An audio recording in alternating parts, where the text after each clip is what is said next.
Hello.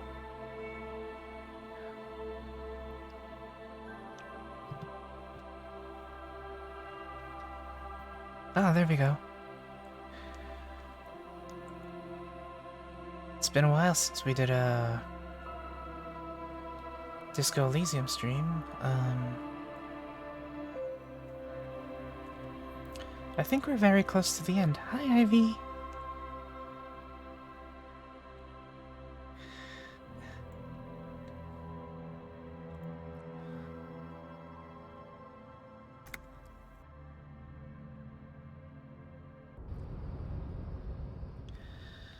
How are you doing? It's a bit too large. Thank you for that, Pet's Legacy.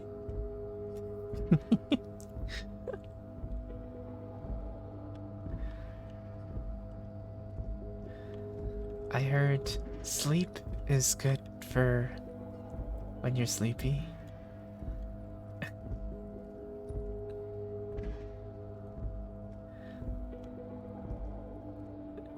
Oh my god. Please, go.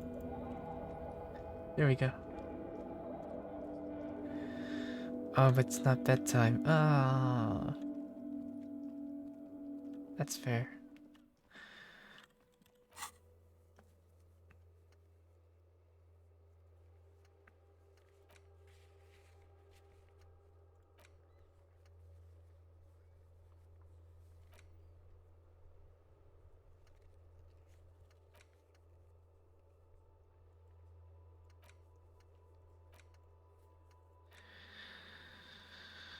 Uh, hmm. There's not a lot we can do right now, I think. Oh, wait, it's almost... It's already the evening, so maybe... I wonder how much we can stall before we have to go to the island.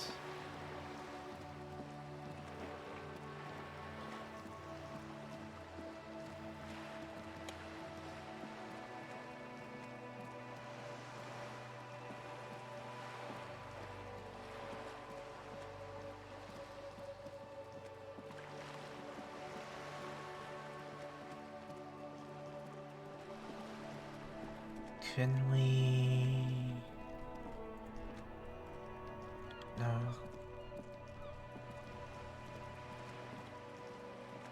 Is there a way to pass time somehow?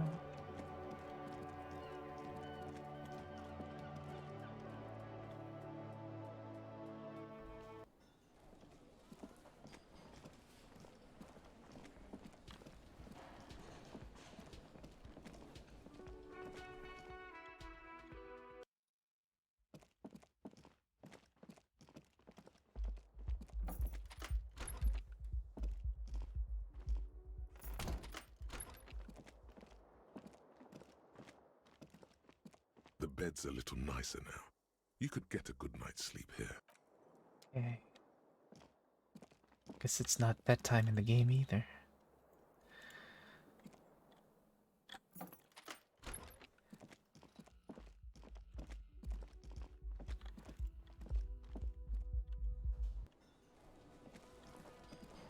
You know what? Let's just go to the island. Let's see. I think it's probably gonna be where the ending is.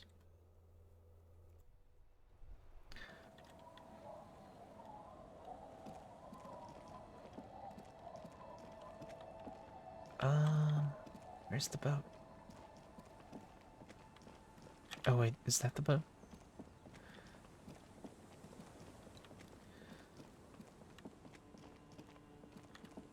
That is not the boat we need. Oh, there's the boat.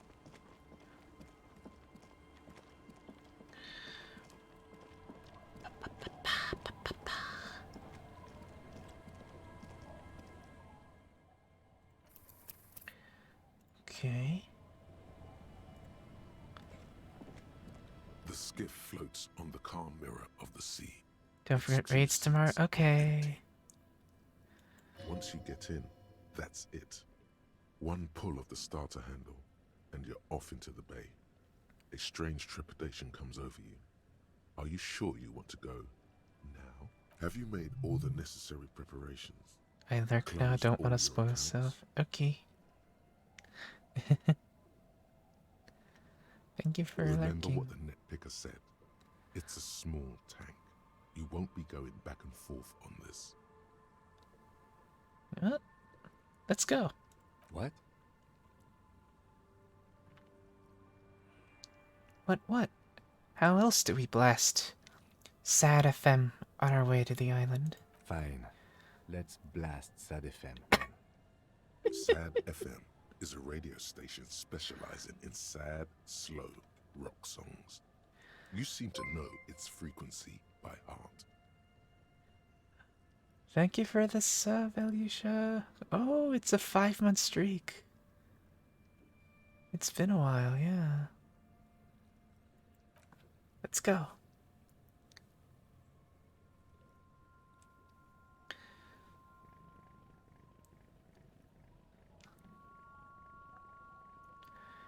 How are you doing? How's your week? Want to be free. Want to be free. God damn, this soundtrack. It will last forever.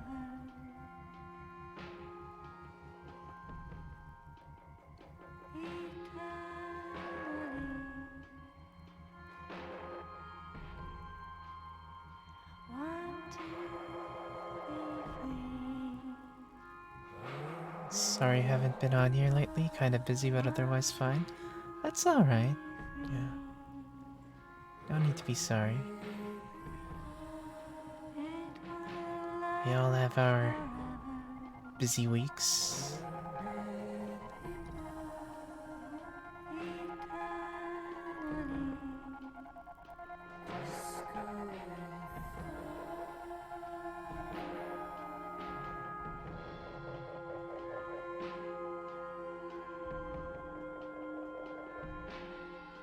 I think there were a lot of loose ends left, but oh well. Want to be free.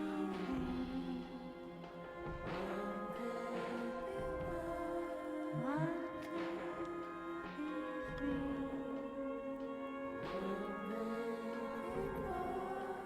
It will last forever. I guess that's kind of like real life. Not all the things we want to do get done.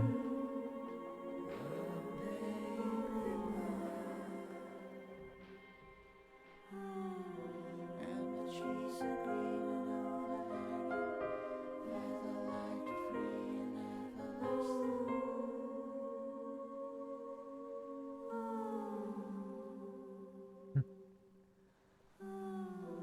And the trees are green and overhanging, where the light free and everlasting.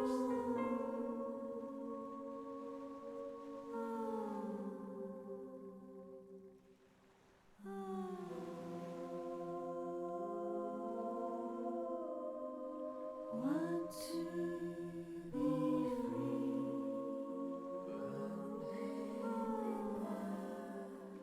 Eternity.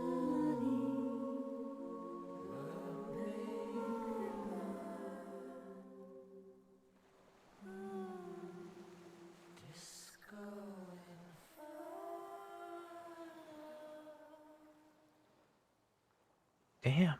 The boat comes to a slow stop. The lieutenant turns the engine off. Then there's silence. In the silence, a sputter of wings. A flock of quails takes off in the distance. Let's go.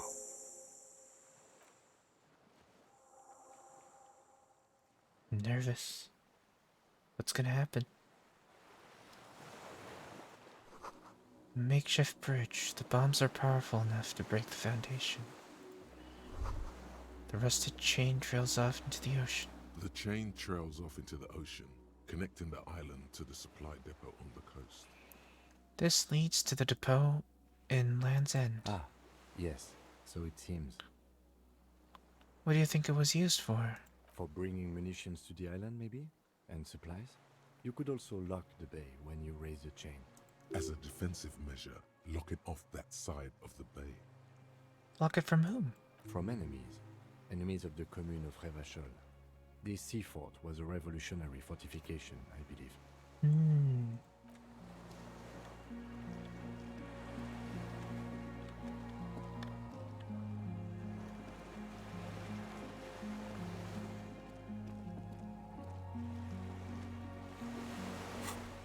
Wearing naval coat.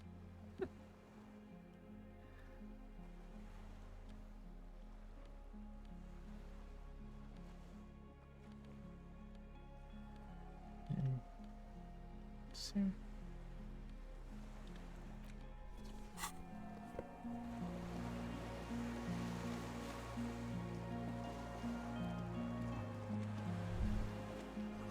there's a lingering trace of mazout in the air.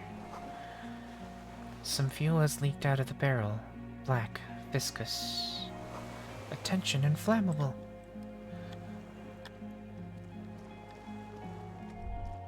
The dry grass crackles under your feet as you stop. Far away, birds' wings touch the still surface of the sea.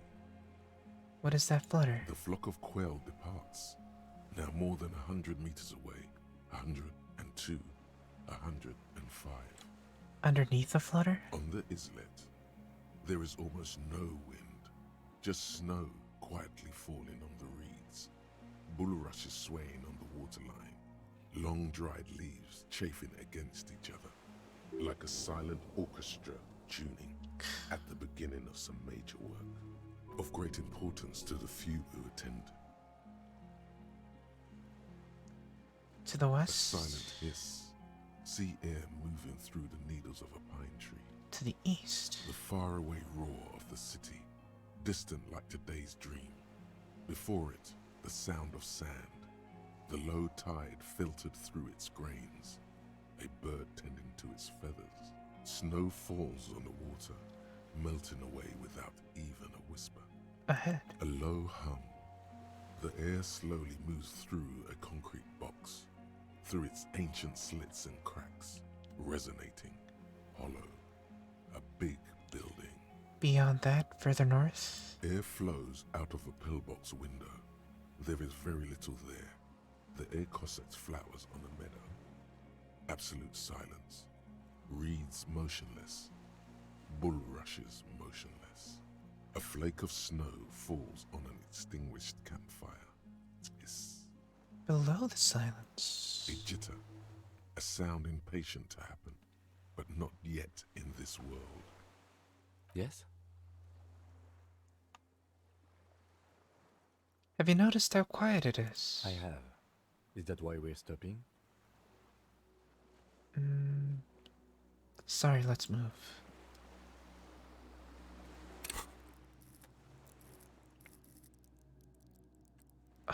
What else do I level up in?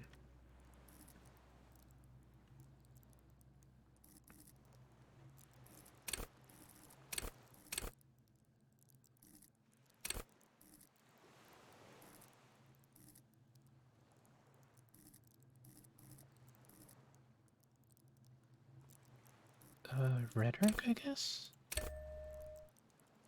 I don't know. Whatever. It's fine.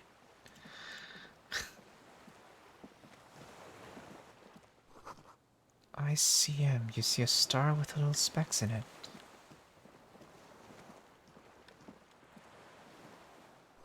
You recognize this little birch from the coin-operated viewer. No way to get up there. The stairs are gone. ICM? This feels familiar somehow.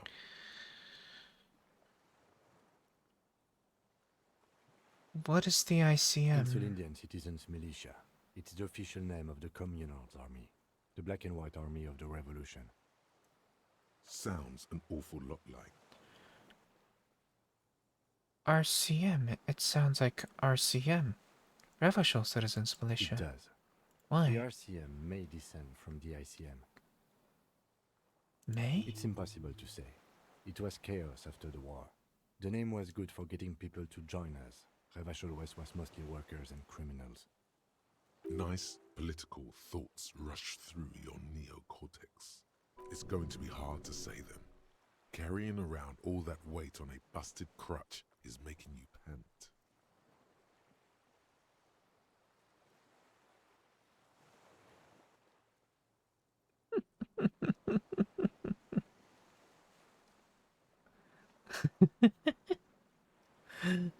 Let's be as as much of the silly communist we want to be. What I'm hearing is we descend from the glorious Revolutionary There were Army. all sorts of groups and groupuscules back then. It doesn't really matter. A white star. No, an upside-down star. What does it With matter? its horns in the sky, the symbol of the Oh, are those speck stars too? No, that's the uninhabited archipelago. a DeLorean-era symbol of Insulinda, known as the face in the sea. Looks old. What's it still doing here? After 44 years? That's not nearly enough to hide what happened here, Lieutenant Gefreiter. One of these barrels was still leaking fuel, as you saw. The city is full of things like this. Old bullets, guns, fuel. I see. Can we go in?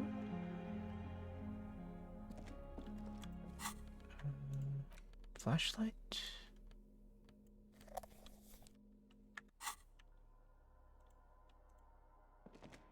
Oh, no. An armament rest. Twin cannons were attached here. Medium distance, large caliber. These stairs have collapsed. What's this? An old cylindrical generator is nested above the ammo lift, with makeshift electrical wiring running out of its side and across the floor. The cables disappear into the wall to your right. The lieutenant puts his hand on the metal barrel, checking for warmth. It's cold now, but someone has been maintaining it. The wiring has been repaired. Where do these wires lead? Downstairs, somewhere? What kind of generator is this? Liquid carbon. I would imagine it takes mazout. The kind that's favored by vagrants and fuel thieves. It's been a long winter, long and cold. If anyone stayed here, they'd need a generator. Tap on the In the side. hollow ring, the canister is empty. Dust falls from the generator and down into the ammo lift. What does this mean, a generator here? I don't know. I'm not a philosopher. God That damn was it. his idea of a joke.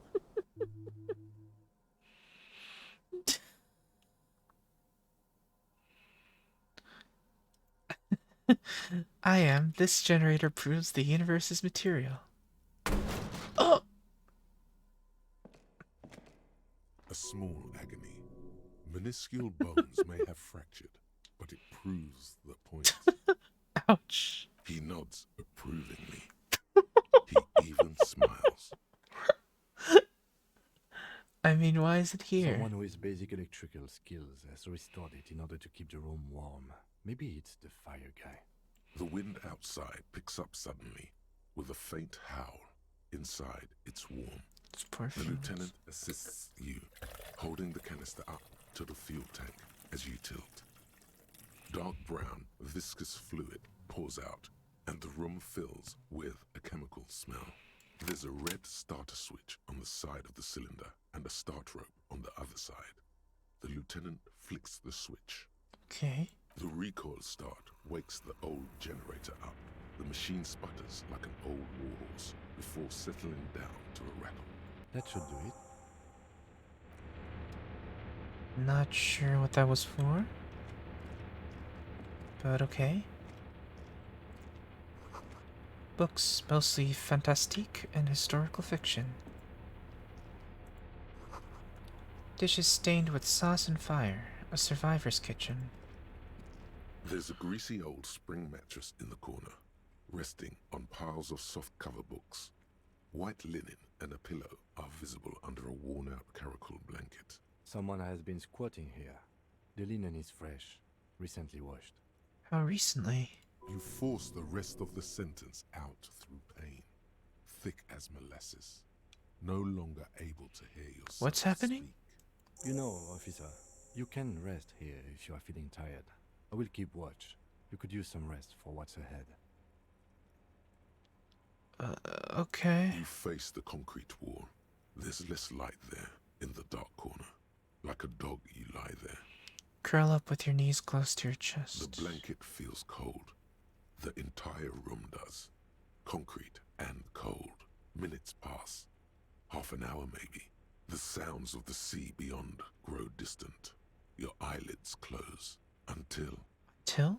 you feel yourself standing up in the darkness, right next to the mattress. Slowly, the world begins to hatch from the blackness. It's evening. Sleep.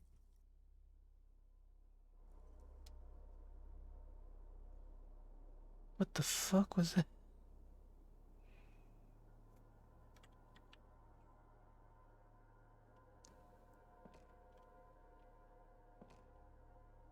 Okay. The lieutenant is no longer here. Go outside to the beach.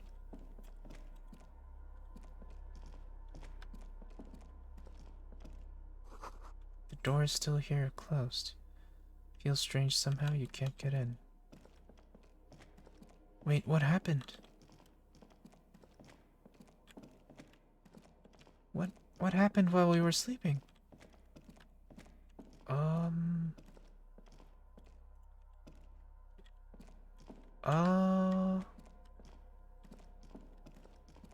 Hello?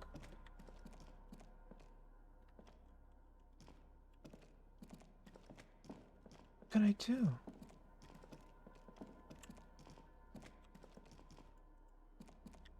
I can't interact with anything. Oh,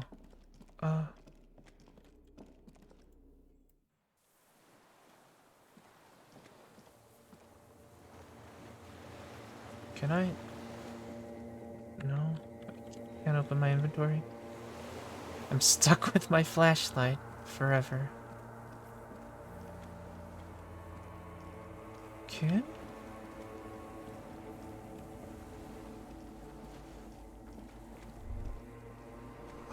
Go down to the chain. There's something there.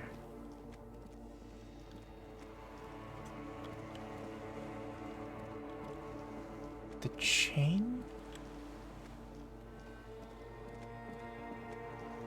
Oh. Walk into the water? Why?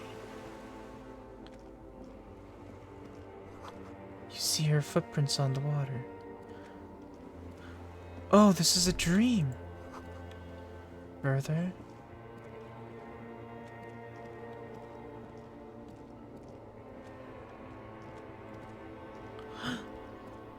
Dolores Day, the innocence of humanism, internationalism, and the welfare state turns around to face you. She has an airship airbag in her hand. She seems to be in a hurry. Off to advise the Queen of Shest, most likely. This is the Holy Suzerain of Mwindi and Insulinda. Definitely not your wife. You need to talk to her. Think of the historical knowledge you could glean. I don't know, man.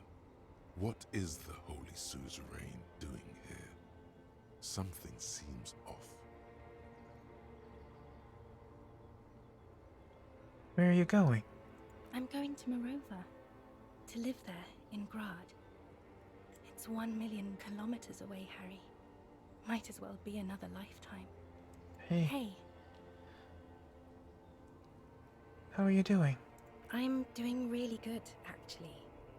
Both professionally and romantically. I've come to a fulfilling and peaceful period in my life. Well, how are you doing, Harry? I'm not doing very well. Don't say that. I know this positive thing sounds stupid to you, Harry, but it works. We all have an obligation to be happy. You too. And you will be. Now, Something is I'm off. sorry. I was heading to the aerodrome. I just don't have time to... She means she doesn't have time to tend to your emotions. What's in the bag? Just my scepter, my globe cruciger, a spare silk gown, a toothbrush, travel documents, the crown of immortality. Crown of Immortality. Aren't you already wearing one? Oh, this. This is just a wreath. The crown of immortality is made of rarefied light, mana and raw palladium. It was passed on to me by the rulers of late antiquity. She looks at the suitcase, not knowing what more to say. Then, over her shoulder, silence. Her nuptial gown flows in the wind, wraps around her holy body. Anyway, You don't have time to tend to my emotions. She sighs and looks over her shoulder. Your skin is holy and soft. no, Harry. It's just regular skin. I'm not as beautiful as you always thought I was. Let's not get into. Yes, let's not. I'm sorry I said It's that. okay. She puts no effort into making it sound as if it's actually okay.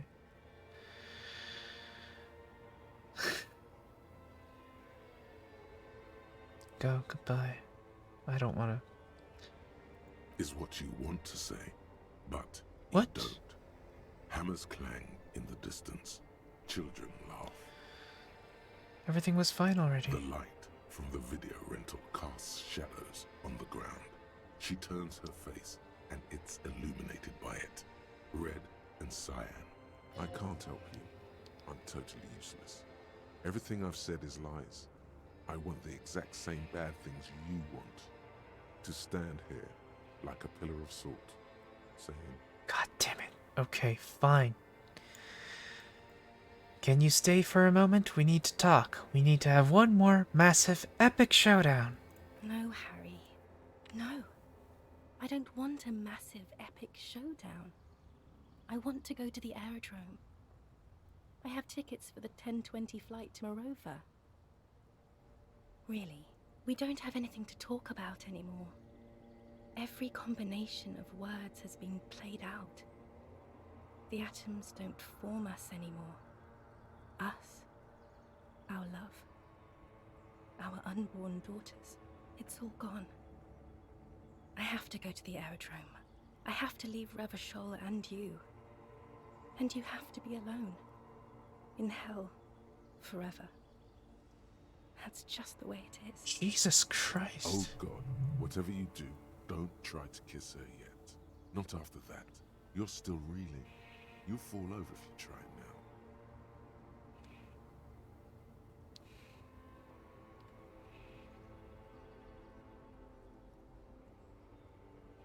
That's not a very good way for things to be. It's not. But But what? Tell me there's something good. I don't know why I said but. There is no but. That's it? That's it, yes. We've talked about it a million times. You will get over it. Just like I did. People do. Things will get good for you again. Where in hell? Stop. You're only making it worse for him. You never helped anything. Maybe. I think I've reached the end of the investigation. See? It just takes some time.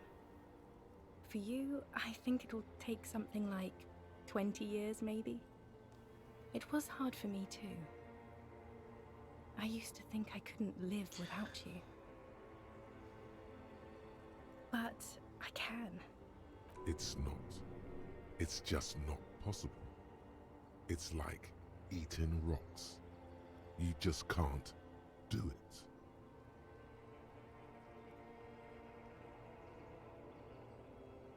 "20 years? That's so much time. Yes. It only took me 1 year, maybe 2. Phew.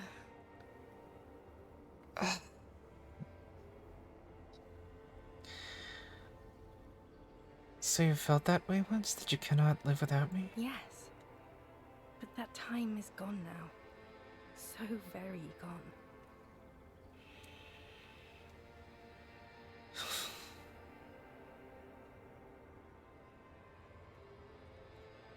With all my strength, I can't. It's like eating rocks. There is a silence. She looks at you, then over her shoulder, then corrects the wreath on the dome of her forehead. As you talk, it feels like chewing on gravel, granite, steel bars. Okay, then super okay. I still have other things I need to know. What other things?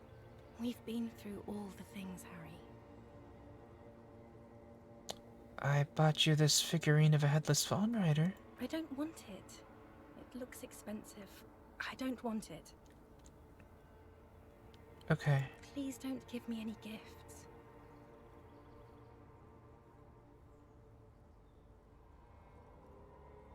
I get the feeling you're not really Dolores Day. I don't know what you mean.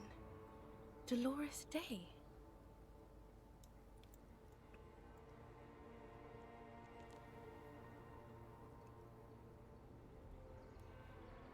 You're the ex. Wasn't I Dolores Day just a second ago? Now I'm the X thing? You're confusing me. Look, I have to be at the Lausanne Aerodrome at 10:20 p.m. I still have a light rail to catch. I haven't even bought the tickets yet.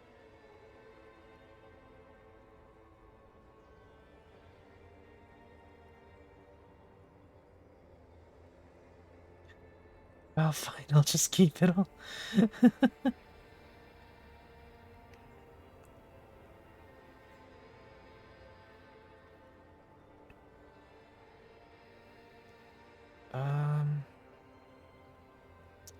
God.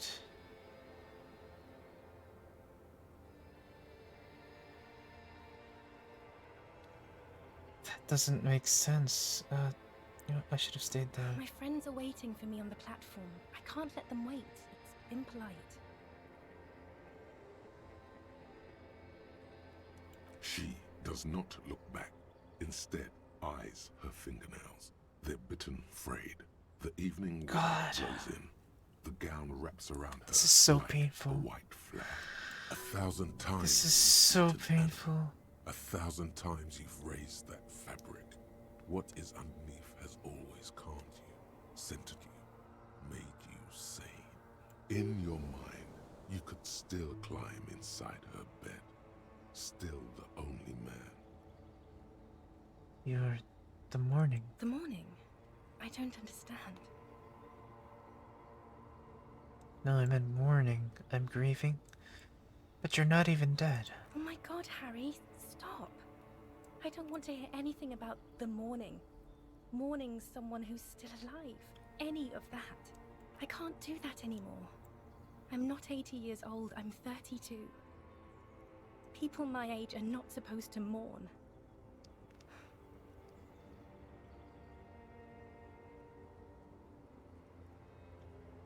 An evil ape? We're all just evil apes. You don't have to hate the world. Can't you see how kind and beautiful everything is?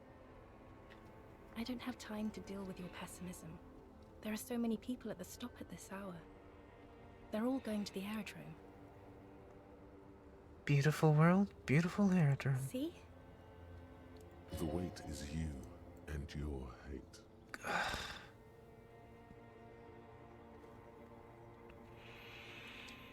On second thought, you're Dolores Day, Queen Regnant of the territories of Mundi and Insulindi, and nothing else. Yes, Harry. I am. Things have gotten much better for me, now that I am the ruler of the known world. Oh god, it's already so late. I have to go, Harry. A tiny golden watch with red straps around her bony little wrists. No.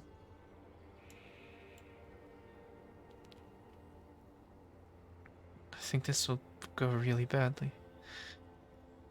But you said I have a vast soul and you will always come back to We it. both said a lot of things. We were very young. It was her. I can feel it. I can see it in her tender long fingers, in her wrists. Her hand said those things. Doesn't matter anymore. We will always have what was. I will always be influenced by it. But it is over. Now only total, unrelenting hell remains. You're not even human. I am actually very ordinary, Harry. Below this gown and wreath, I have an ordinary soul and ordinary thoughts. The only thing inhuman about me is this thing you've made me into. I'm sorry for saying so, but I just hate it. What is this? This is so far gone, Harry. I don't even... Okay, I'm not gonna push it. I have other questions. Other questions are the last thing I need right now. Hush. Can you hear? I think that's the 42. It's not that yet. It's another. You have plenty of time to win her over with questions and kisses. Let's go! Fuck! Oh no! We're gonna fail so bad. We're gonna die here, aren't we? From failing to kiss. Your feet still tremble from the steps you took, as if over an enormous distance, standing against her. Her body close to you, radiating warmth. With your eyes closed, you move your lips on her mouth. She is not kissing you back.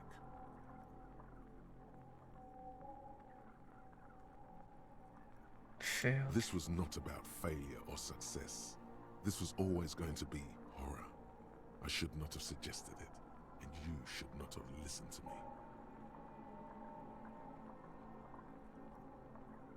I feel her breath. Her chest rising like a pillow, warm exhalations against the side of your mouth, her tender soul moving through her lungs. Cheek against mine. Feels like soft fuzz, a bird covered in down feathers, brushing against your broken capillaries. The world's most precious material, reserved for those she lets close enough to feel it. You are stealing a touch. It's not yours to take. Would shiver against my forehead. A delicate wreath on her forehead, pressing into your temple. The silver is cold from the spring evening air. The moment is ending. She is going to move her face away from yours. I think it was bound to fail. That must have been a guaranteed fail, I think. Trying hard not to look at you. When she withdrew and you held on to her hand, she tried not to look at your face and see the expression there. Brother, you should put me in front of a firing squad. I have no words for how I failed you.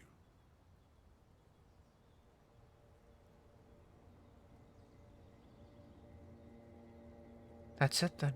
No, Harry. Not yet. There is one more thing you have to see. Huh? I'm pregnant.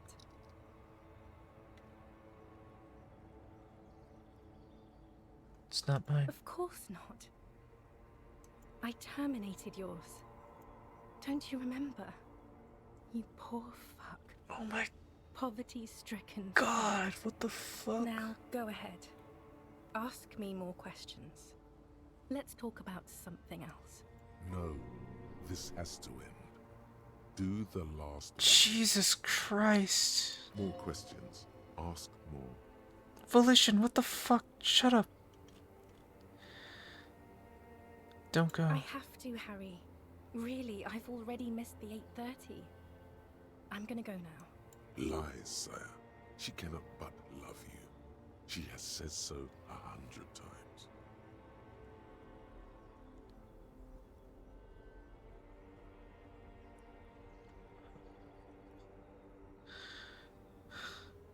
This is so painful. Oh my god. Okay, I understand. No, you don't. You're just being a martyr. Jesus And Christ! I'm really going now. The time is up. I must be on the 10:20 flight. Will we ever see each other again? I won't see you, but you will see me.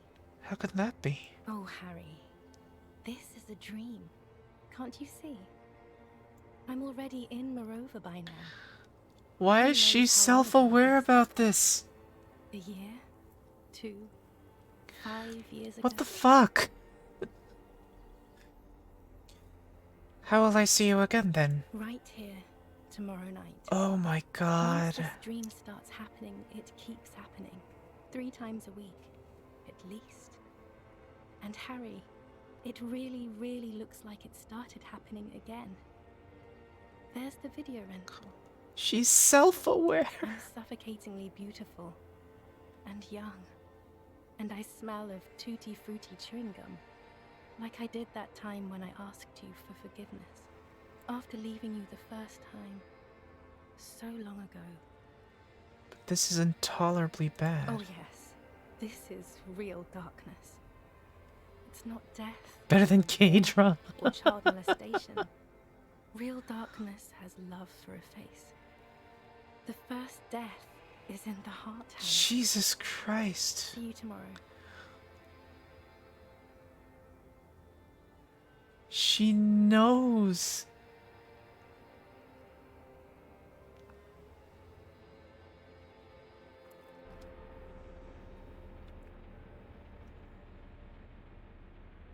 She's not having a self-aware dream character. What the fuck?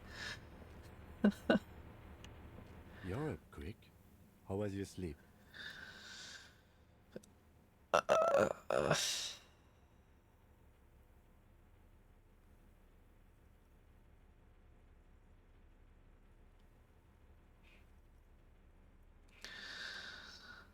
Actually, it was total annihilation. I did not want to wake you.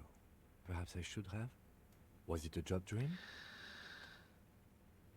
You know what? Let's be honest. An ex-wife The dream. lieutenant nods solemnly. I understand. We've all been through similar things. It can be overcome.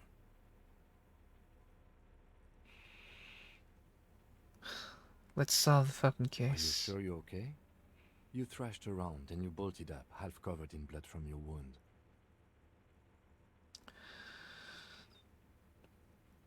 Let's comb the entire island centimeter by centimeter. That's the next step in the task tree. Okay. He's still worried. You must have really thrashed and squealed in your sleep. Oh yeah, I forgot I was injured, right? Totally forgot about that. Candles on a broken rangefinder. Books and magazines lie scattered on the floor and on a makeshift cupboard. They are not particularly well organized. Most are soft covers, serialized fantastique and detective stories from the 20s and 30s. This disparate digest includes the classic Animal Adventures, popular depictions of man versus nature by amateur naturalists T&T Harpin, husband and wife. Widely read by people from all walks of life. Who doesn't like nature? Who doesn't want to survive? Fair point. Among what is mostly commercial fiction and serialized stories, you find a magazine cathodique for electrical engineering. Then it's back to pulp. Light erotica, an international thriller about circuit benders. Someone's made themselves a home. Does anything stand out as unusual? Oh yes, under the bed, there is a rather extensive collection of critical theory, that is, dour, life non-affirming left-wing literature, published by small imprints such as Abattoir Firm and Ouzia. It's not exactly like reading. Do I have the communist modifier where I get like bonuses for left-wing dialogue? Oh yeah, I do. Okay. Ooh, I agree. Humanitarian sciences. It stands out. Not a lot of critical theory around in Ravachol West. Your incendiary remark has failed to provoke it. Wasn't there some in the communist students' room?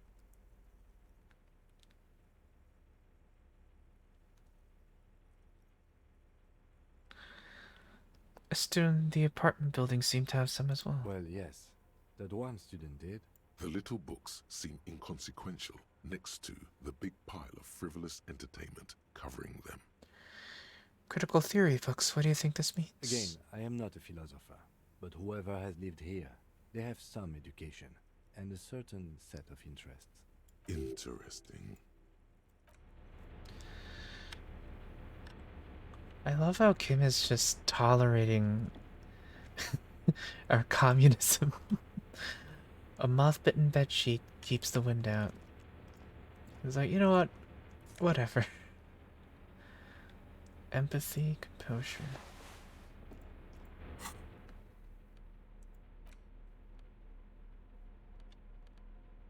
Oh, yeah, let's wear that.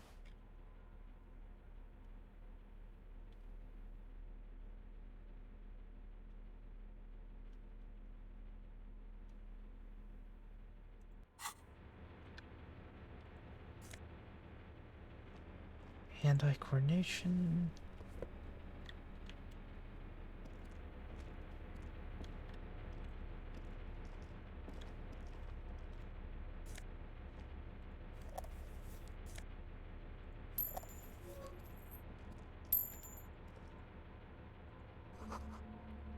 This great blast door must weigh over 10 tons. Rust peels off it.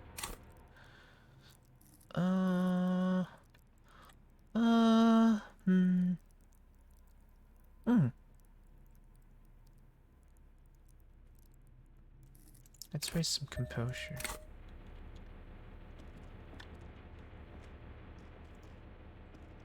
You see a small metal door nested inside a larger one.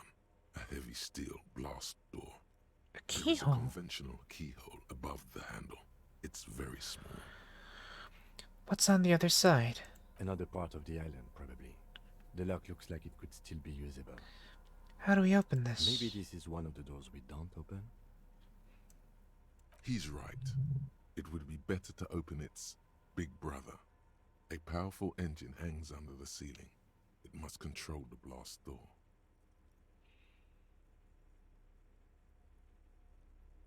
You're right, we opened the big one. Do you see the controls anywhere? I think there's a console just southeast.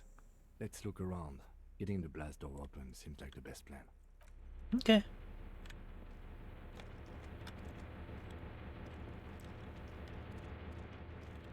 Oh, this thing.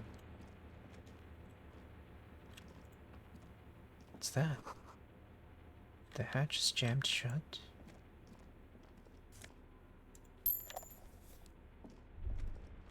Oh, wait. Water rushes below, far down below. Green paint flecks off the monoblock aluminium cabinet. There are rows of switches on the front panel, a frequency band, and even a keyboard. The keys rattle like teeth. This keyboard hasn't been functional in decades. What is this then? The console of an anti-computation device. The generator upstairs, with wires coming out. They terminate here. Could this open the blast door? I think, yes. Let's see. That one. The emergency open. The blast door opens with a series of clicks. A shaft of light appears, then widens as the light shines in.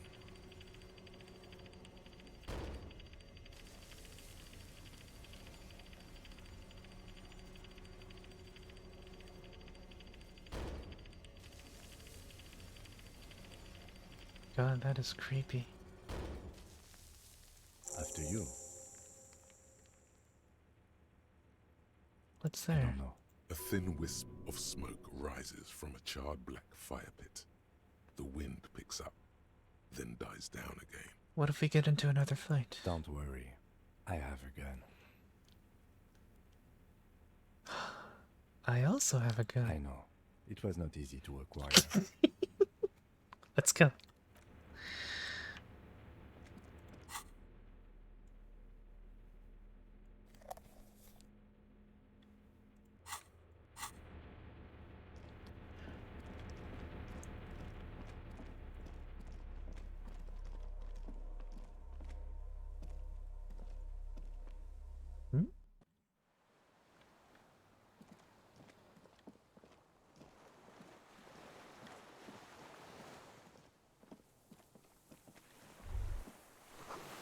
Small white flowers blossom all around you.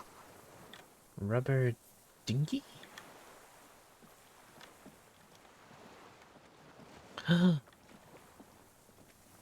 Is that the fire guy? An old man wearing tracksuit trousers leans on the frame stock of his rifle. He gathers a big ball of spit in his mouth, then spits it out into the extinguished fire before him.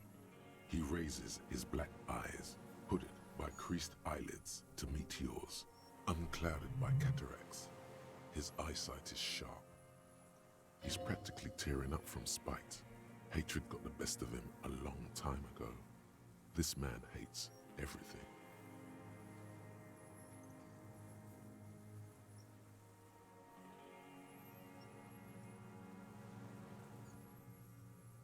Are you the fire guy? The what now? I can't hear you. Oh.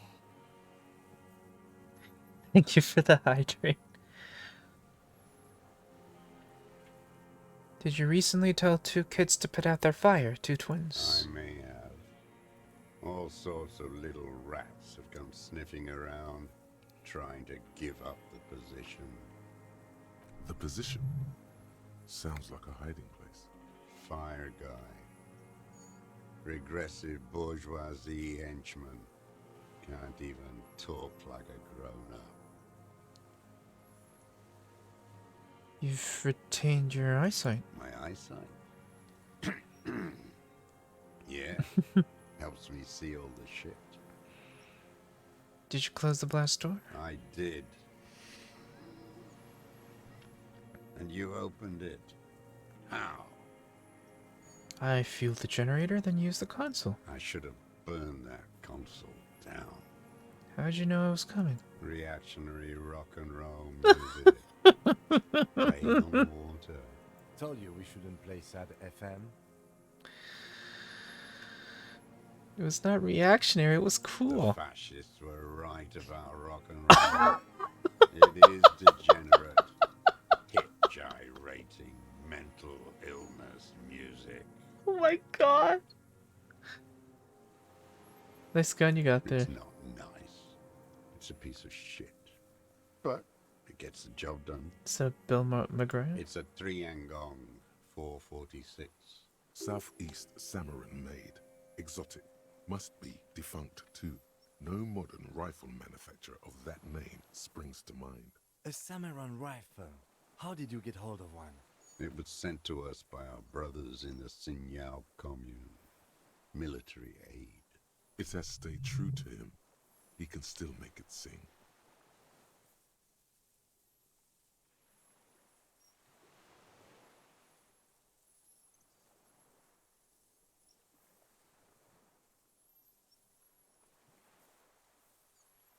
Your weapon has stayed true to you. Mine has stayed true to me too. Yes.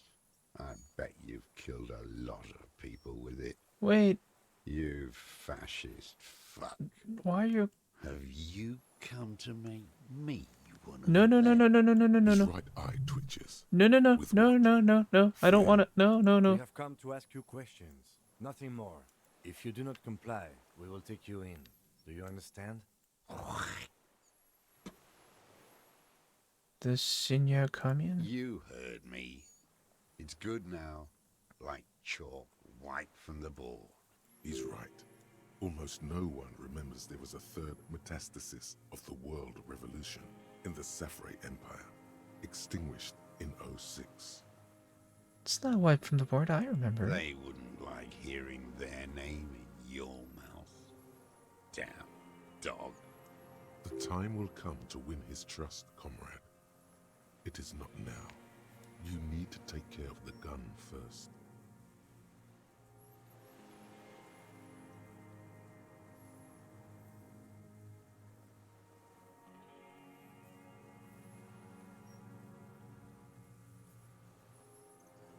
Sir, I need you to put the gun down so we can talk further. We're with the police. The lieutenant pulls his pistol from the holster.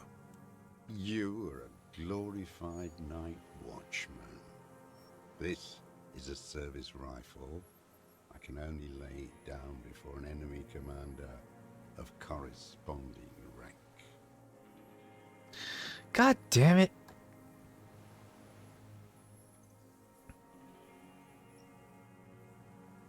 Oh, that's too low. Okay, but keep the gun down while we talk? No. No. Put it down now, sir. Or you're gonna blow my brains out before you question me. To hell with it. It's a walking stick anyway. It's out of bullets. Oh. Like an amputated limb in the sand. He stares on, his wrinkled mouth moving without a sound. A strange sadness, like a song. What did you say? The future teaches you to be alone. The present. The present. The present to be afraid and cold. The old man pulls back the hood of his plastic cape and looks up into the sky. It's blue-gray. The same color as the sea. Those words, the future teaches you. Real music. Real Proletkult. That's La Revacholière, not your rock and roll misanthropy. Chanson de soldat of the black and whites. Marching song.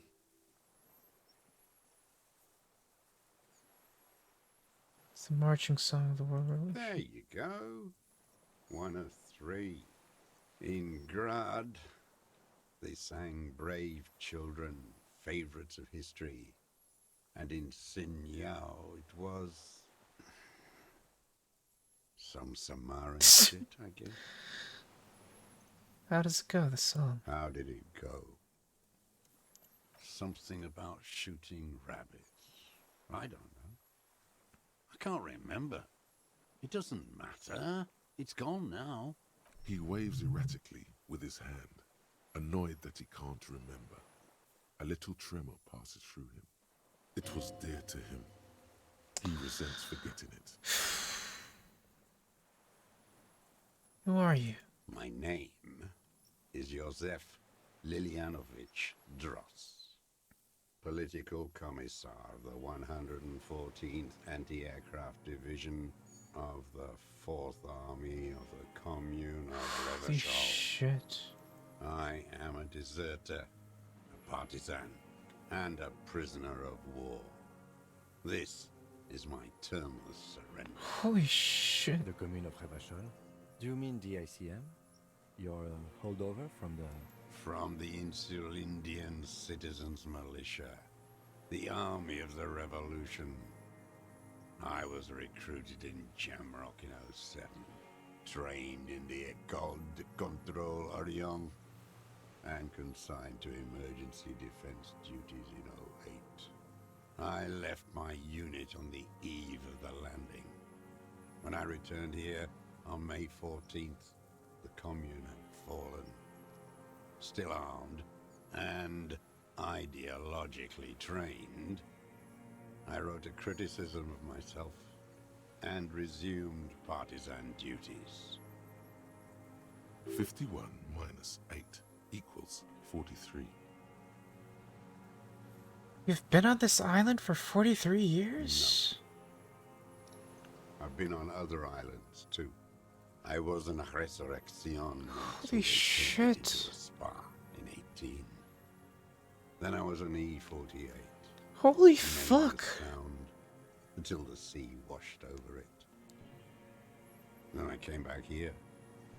That was 22 years ago. How have you survived all this time? How does anyone survive? I steal supplies, vegetables, collect rainwater. It's the life of a dog, not a human being. How is your health, Mr. Dross? I've been throwing up blood since winter. Holy fuck. Red, like beetroot. Been passing it in stool, too. He does seem frail, gaunt for his age, more like 75 than 65. Trouble putting on weight could mean cancer. The RCM can provide medical services. You need to be looked over. I need to die. You don't have medical facilities. You have guns. That's all they give you. Toy guns.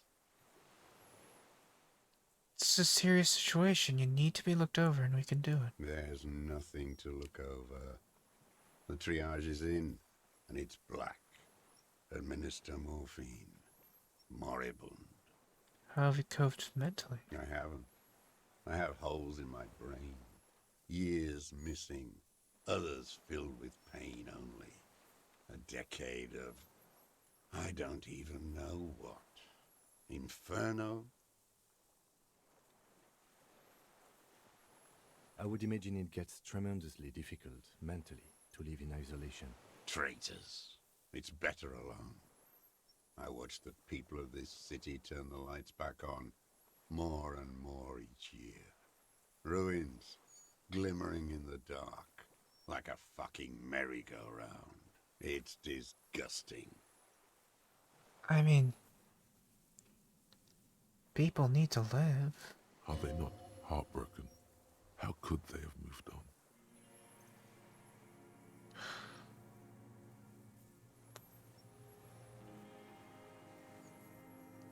I mean, I feel...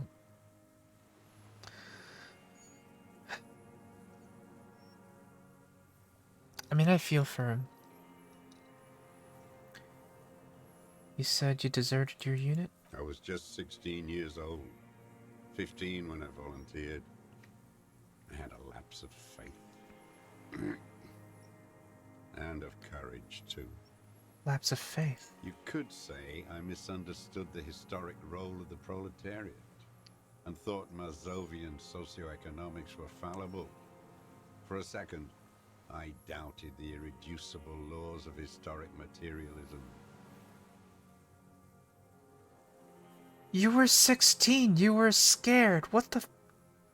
A second is all it took for reaction to take hold. Oh my god. Ugh. I've been through it all. You were 16 years old at war. Of course you were fucking terrified. What? Why are you blaming yourself? Oh my god.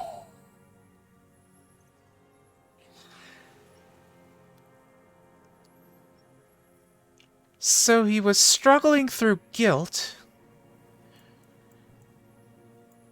which made him fight a war all on his own for 43 years. Oh my god. You were just afraid. It's the same thing. You haven't seen it. Not really. Not naked. It's impossible not to be afraid. It remains unclear what it is. He makes leaps he doesn't expect you to follow. And this was when? May the 13th, 08, 44 years ago. The horizon was black with coalition airships. Their petroleum rose to the sky and it looked like it formed the clouds. Storm clouds. When they started shelling, it was dark magic. Dark magic? The combined might of international capital. All at once, all the greed and terror in the world tore into Revachol. It lifted streets from the ground and turned houses into ghosts. We were in the flak tower, huddled on the floor. The artillery was 80 kilometers away in Ozon, but I knew the commune would fall. We would all be turned into ash. So I said I was going to the map room. What then? I ran. I climbed the chain link across the water and hid inland, in the bunkers underground, like the weakest of the weak. A mouse. Frightened You of the were ordnance all night. 16 years The sound of old. the rotors in the morning. My Where are you? god. ships. I climbed out into hell. The landing was complete. The chain was submerged. I had to swim back. The fortress was half submerged too, shattered. They'd all drowned in the lower levels or got torn to shreds above. The anti-aircraft gun had malfunctioned. So had I. I left them without ideological direction. It was real. I'd seen it. I'd seen it in reality. Seen what? The mask of humanity fall from capital. It has to take it off to kill everyone, everything you love. All the hope and tenderness in the world. It has to take it off just for 1 Look, second. you're obviously traumatized by war. And then you see it, as it strangles and beats your friends to death. The sweetest, most courageous people in the world. Oh You my see the god. fear and power in its eyes. Then you know Oh my god, this is so sad. What? that the bourgeois are not human.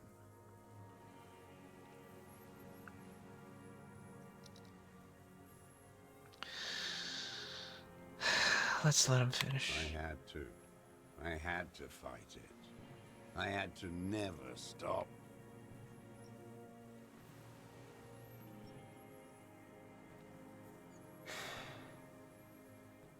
Jesus Christ.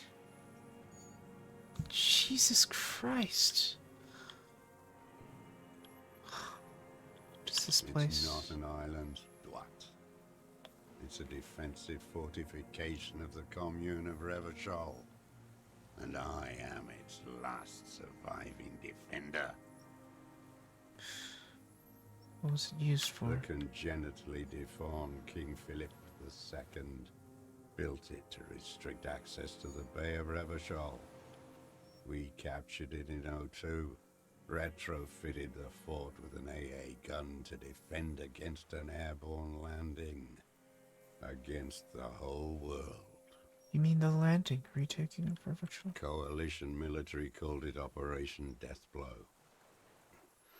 I later found out on the radio they called it Deathblow. You're one of them. Tell me, who speaks like that? We had 50 million people on Caillou alone.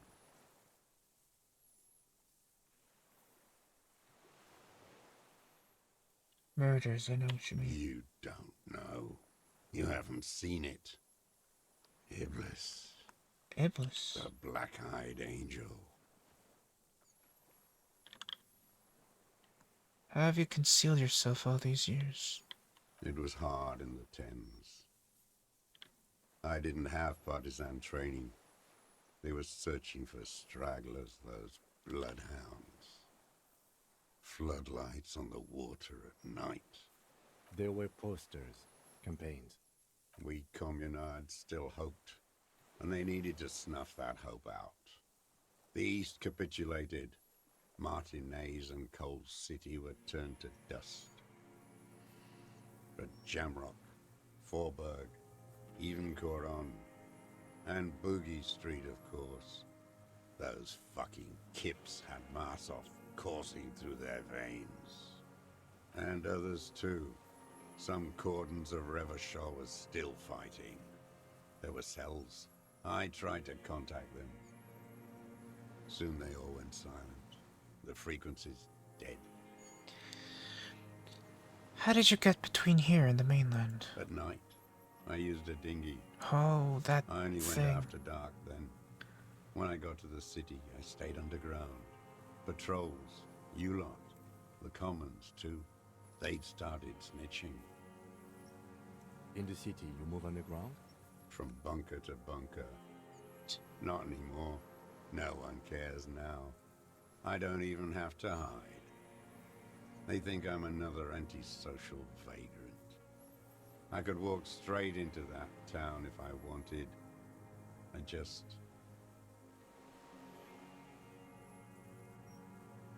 Why don't you just walk through? I don't want to. They're all traitors. Pigs, rabbits, and dogs. Men without ideals are only I'm, animals. I wouldn't condemn them all like that.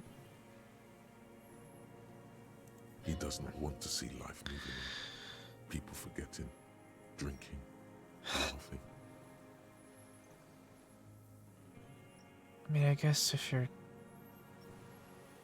mind is stuck in a war, the weapons cache under Central Land 22B, the basement, have been there. So you finally found it. There must have been a small squadron's worth of arms in there.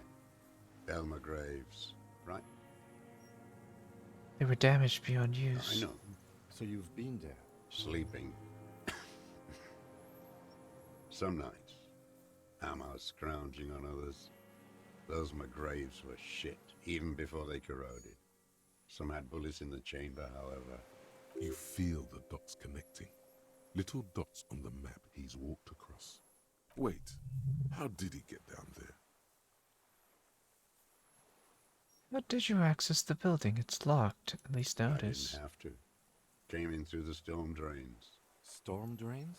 There used to be a system that connected the bunkers, tunnels and such, under the church and everywhere. Most of them are gone now, collapsed, just bricks. All the old infrastructure has...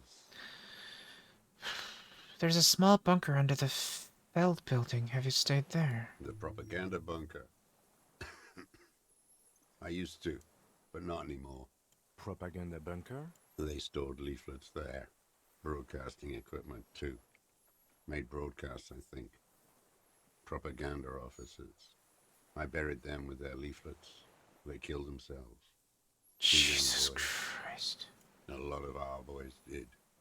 I spent some winters there. Never liked it. Kept thinking of them. No need to go underground anymore. It's better in the ruins, on the ground. An old man looks inland, at the city, the ruins, the motorways rising above it, the new bâtiment twinkling in the evening sky. You said this is your termless surrender. You're with the RCM, the coalition-appointed mob that enforces bourgeois morals in Revachol.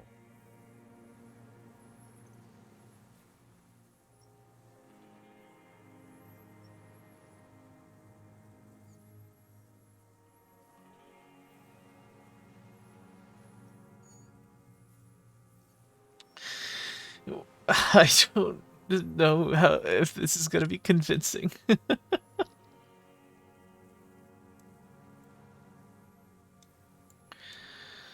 Just try to help people. You're the RCM. You represent the Moralist International, the enemies of humanity who took this city. I represent their adversary, le Parti Communiste d'Insolande. Take me to them as a prisoner of war. I have relinquished my weapon. I can no longer serve. No superiors can relieve me of my duty. You bulldoze them all to a mass grave for trying to free humanity. A spray of blood from his mouth on the black charcoal in the fire. Rene, the royalist on the coast, said,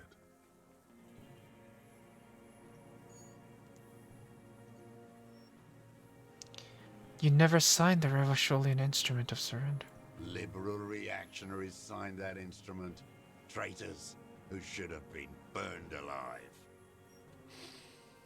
I answer to the Communist Party. Is that part of why you've been here all this time? Because the party didn't surrender? he just wipes the blood from his chin.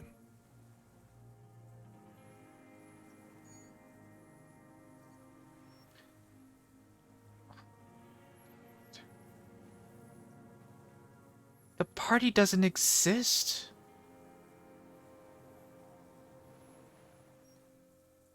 That's...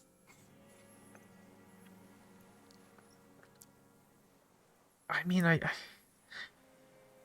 get it, but, like, also... I don't think you did. You live in a delusion. Radio shows, speed racing, and sporting goods. It's not real. Been hiding for 43 43 years. years and 10 months. That's the length of my entire life. It's too long. It's not how a human being should live. I couldn't just forget what I saw. What have you been doing during all this time? Hiding, fishing, waiting. Where evening comes, on Rue de Saint-Gilles Lane, hydrogen streetlights switch on, casting black shadows. Further inland, the street grid appears dark. Unlit avenue after unlit avenue. The temperature is dropping. Alto cumulus clouds form above Precinct 41. Always waiting. For what? For her to return. Her who? Girl, child, revolution.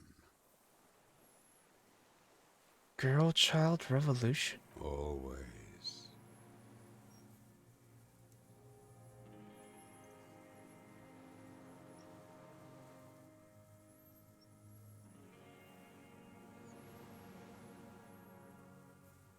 Nothing in history is guaranteed, but revolution is still a possibility. No.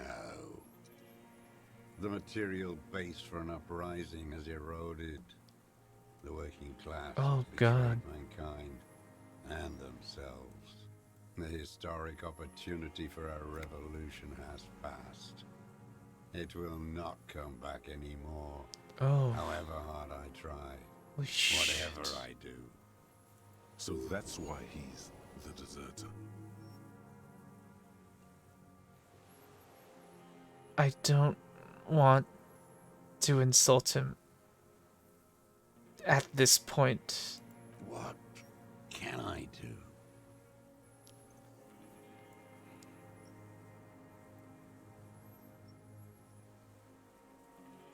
So you're a communist soldier from the Communist Army? No, I am not a soldier. I am an ideological officer.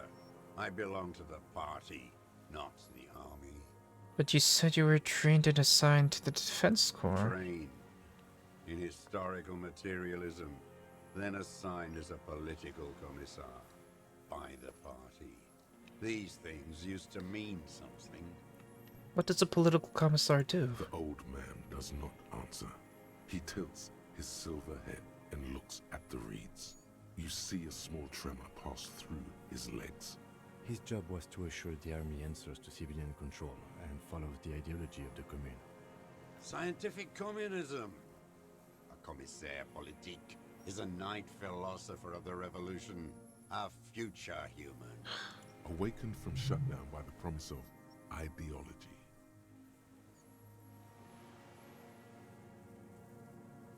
He nods slowly, then another tremor. I'm also a No, communist. you're not. You're a liberast.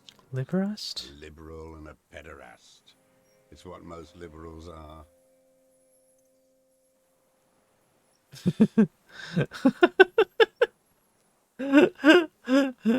We're doing the fighting thing. Detective, we have not come here to discuss ideology. We have come to ask questions regarding a murder investigation. Oh no. The old man spits into the fire pit. God He does damn not it. say anything more. A jitter passes his lower body. The expression on his face is unreadable. There's some sort of interference there. Neurological? I have another serious question for you. There's nothing serious in this world. It's a farce.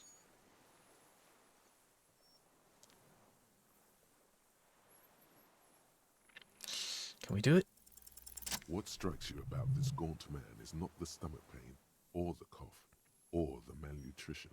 For a man who spent 44 years hidden in the urban wild, He is surprisingly okay. indeed, he speaks fluidly. His movements are rapid, if erratic. His voice, despite the cough, is there. It is capable of expressing complicated ideas. Above all, he seems animated. Animated by what? It's a mystery. This animation comes at a cost too. Erratic hand gestures, thought processes cut off like threads as he just stares at the logs or the reeds.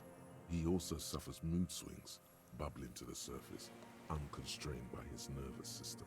Great leaps of emotion, from anger to grief, despair. Dementia? You've seen demented people before. This feels similar, yet different. When his thoughts move, they are lucid, keen even, not senile. Is it some kind of substance damage? Like he's addicted to something?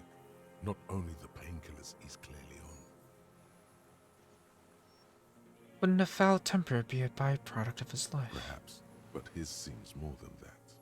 The inner turmoil takes unexpected turns, as if forced on him in a way. In summary, you sense some underlying neurological disorder. Are you on some kind of psychoactive substance? No. I won't be stuffed full of shit like the rest of this city. It's not a downer, rather an upper, judging by his snaps.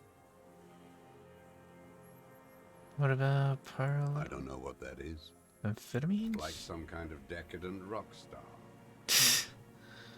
How's your memory? No, I'm not okay. I shit blood, and I'm surrounded by insane people. There it is again. Erratic hand motions, bouts of rage, and the stomach thing too, of course. Could it be a symptom of overdosing on something? Something even you have not tried? Keep your eyes peeled. What have you been using this gun for? I've used it for killing people. Killing people? It's a gun. That's what they're for. You want a moralist euphemism? Defending your family and your property. I haven't done that. I've used it to kill people. Interesting. During or after the war? There is no after the war. Class war is never over. So he's continued killing after hostilities ended. Okay, okay. This is it. You can feel it, like battery acid on the tip of your tongue. Something you haven't felt in a while. But But what? this is what you live for. This is the shit. The great serotonin jackpot. The solution. Going straight. No euphemisms. He doesn't like those. No. Be careful now. Slow and steady does it. Make him repeat it first. Don't mess this up. Remember, he wants to tell you. Get personal.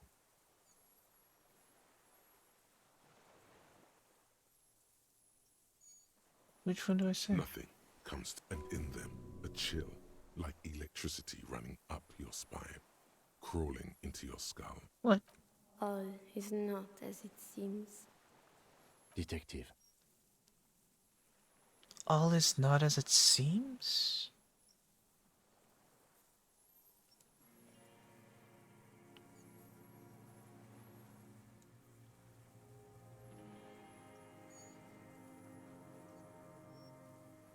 What does that mean? You're saying you kill people after active fighting style? What did I just say? What did I just tell you? Don't drop the ball now.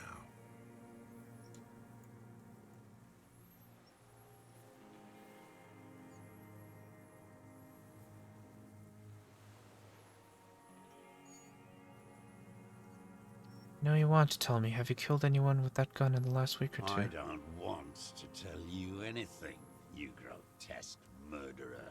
And why did you think that was a good idea? Don't listen to me. I'm wrong all the time. Really? Did you use that gun to shoot and kill a colonel of the security contractor Cornell? The who now? He heard you. He just wants to hear you say it again. This is dramatic flair on his part. Right choice. We're in. Do it, sire.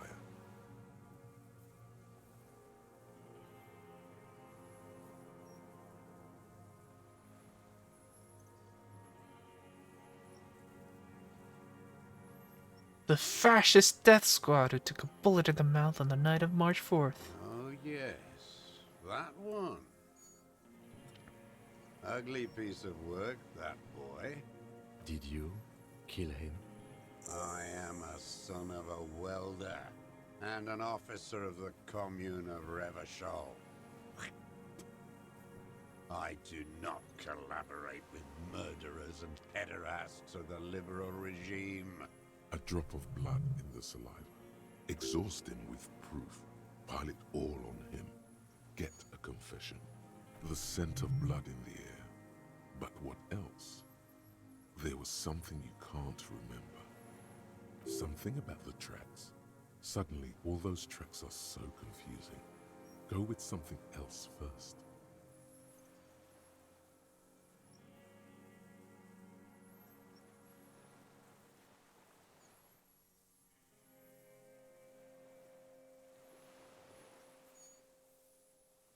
Only communism killed him. Stupid twat. The lieutenant looks at you with worry in his eyes. Not this, he seems to say. Anything but this.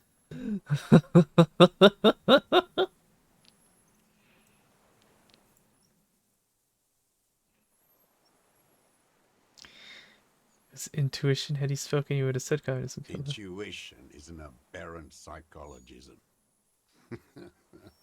It reeks of crypto-fascism. The parasite class use intuition to justify their rank in life. It's all just palmistry and magic, Earl creatures. Your brain is rotting from the radio waves. He does not answer the provocation. It does not look like he thinks this approach worked. What am I forgetting? Wait, here it comes. The goddamn Maybells. The dried Maybells on Clausia's roof. There were Maybells in the grass when you got here, and Maybells on Clausia's balcony, and nowhere else. Nowhere in all of Martinez have you seen them. Wait, don't forget the footprints. The diagonal prints in the dust in the secret space behind Clausia's bedroom. Now they're gonna come up. You got it. Remember? The boot prints were like no modern soul. Nothing else comes up. Wait. You see the lieutenant watch you try to stimulate thought processes by hitting yourself. I'm sorry, this didn't do anything. Usually hurting yourself does. Officer, a word? Excuses for a moment. I think we may have this. Do you think you did it? From nothing to this in a day. This is good, Lieutenant Gefreiter. We just need a confession first, and then maybe a solid motive later.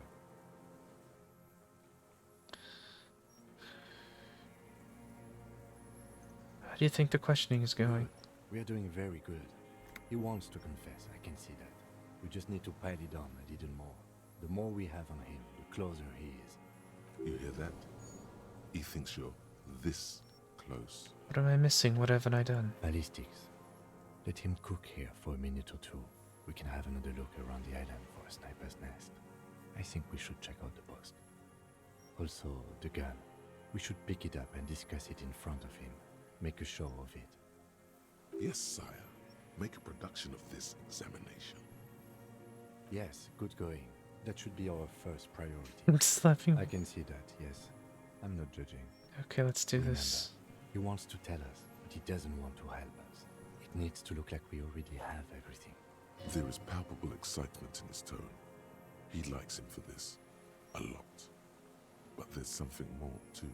He thinks the deserter has more than just this case in him. 44 years here. You think he has more than this case? Oh, yes. And he hasn't spoken to anybody in a long time. If we get him open, who knows what will pour out.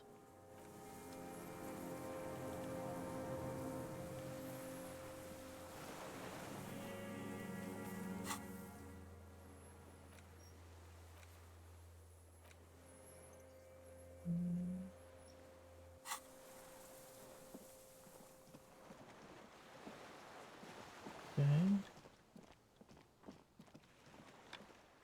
Where?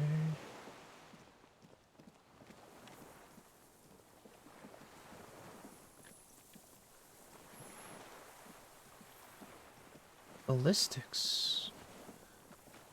Where do we know he shot from?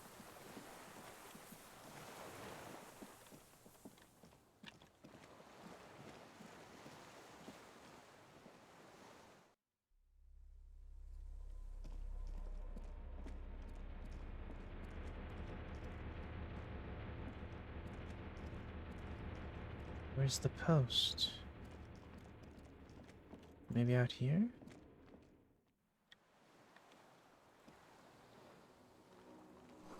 Firing slit, you can't see inside.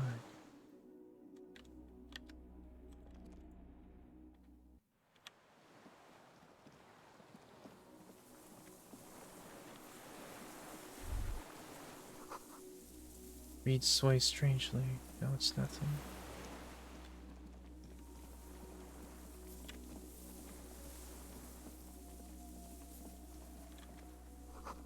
The winch is broken, rust has eaten what remains of the chain.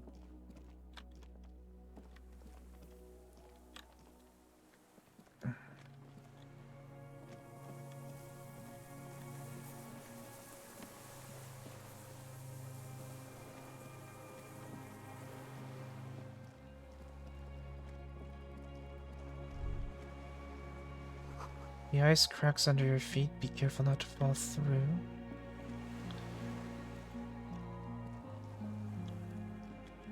Oh my god.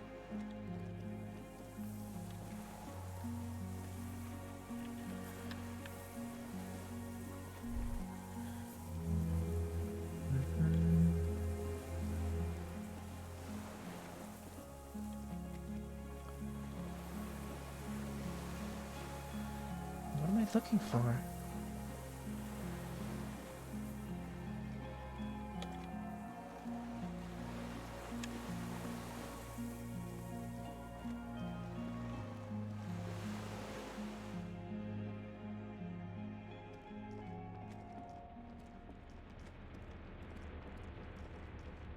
Maybe up here. Okay. Soft covers, serialized.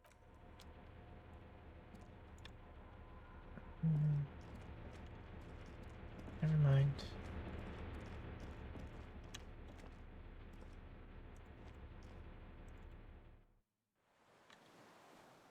There's gotta be something. Inside of the fortress, you can make out the console.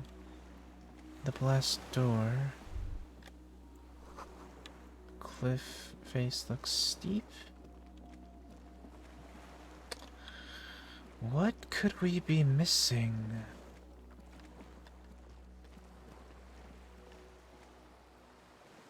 Yes? What do you want to know? Good. Damn it.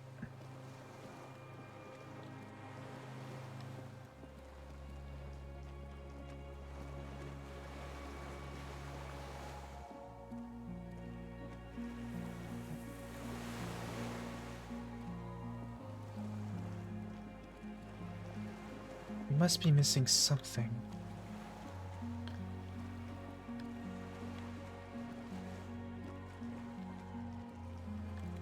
What could it be? Maybe if we equip our flashlight? Could see better?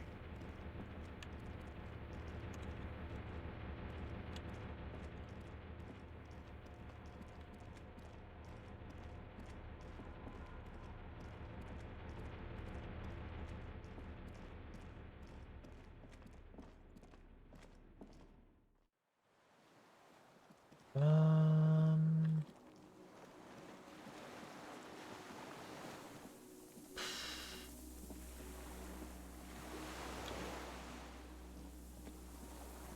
What am I looking for?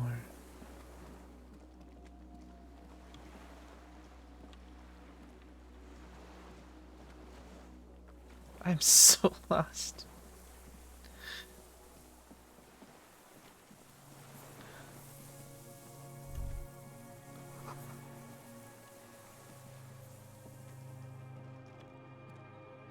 Okay, let's look at the gun. Maybe I'll get something from that.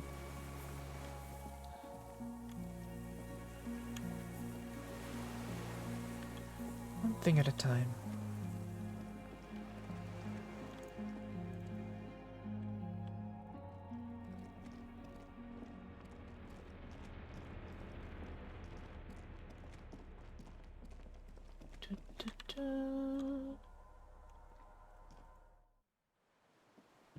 Just put away our flashlight.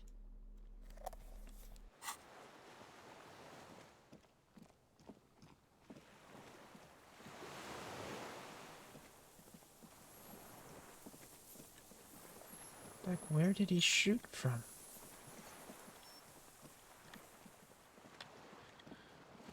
Don't understand. Minions of capital. What do you want? His gaze follows your motions. The rifle feels surprisingly light in your hand. Frame stocked and patched in places with tape and wire. The rifle's in a shabby state, like a crutch that's seen too much travel. Hieroglyphs are embossed into the forearm, made of walnut. On the butt, you see Vespertine writing, burnt into the wood. Triangon, 4.46mm, made in Sinyao. Worn, personalized even. Looks like this weapon has seen a lot of use, hasn't it, sir? No response from the old man. The plastic cape around his shoulders rustles in a small bout of wind. This uses jacketed ammunition, Jacketed, 446. military-grade ammunition. Stable in flight. Good for hitting something that's very, very far away. As he speaks, he stresses every word. He's liking this. The old man keeps following your motion with his gaze. His right arm twitches suddenly. This looked very much like the murder weapon. It can be used against him later. I ain't going anywhere.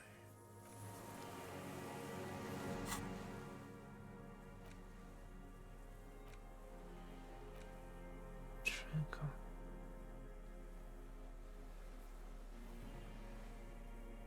Missing a scope.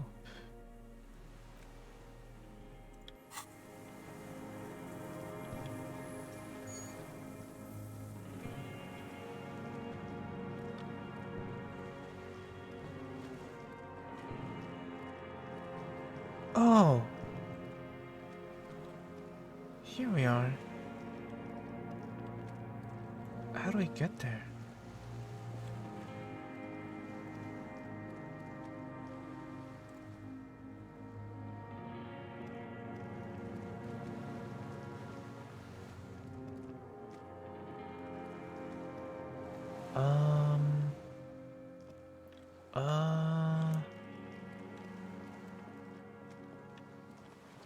There must be a way around.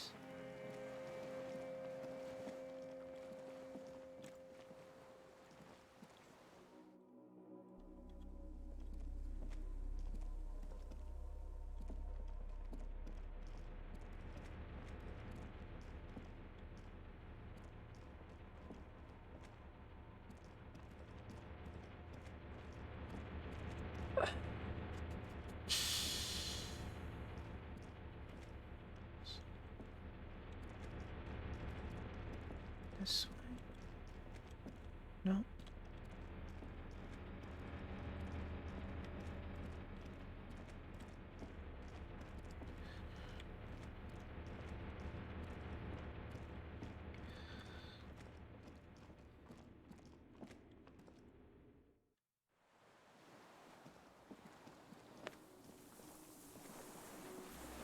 Can we go this way?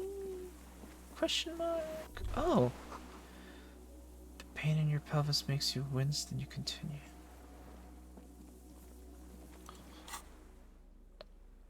Where's the flashlight?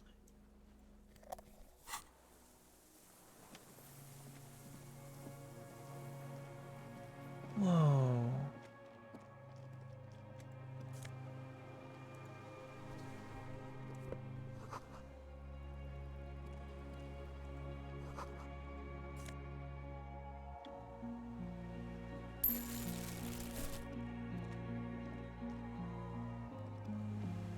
There's a rain-soaked mattress on a concrete slab.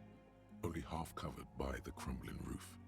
At the head of it, double embrasures, firing slits like two eyes in the wall. B triple prime. This looks like a good place to shoot from. A single-person mattress, modern, civilian use. Brand name, Marjorie. There's a fuel stain on the cover, along with cigarette burns, and an empty can of beans on the ground next to it, filled to the brim with cigarette butts. That embrasure, what can you see through it? There's a firing slit in the wall in front of you, like a little window. Quite old and grimy from years without cleaning by anything other than the rain.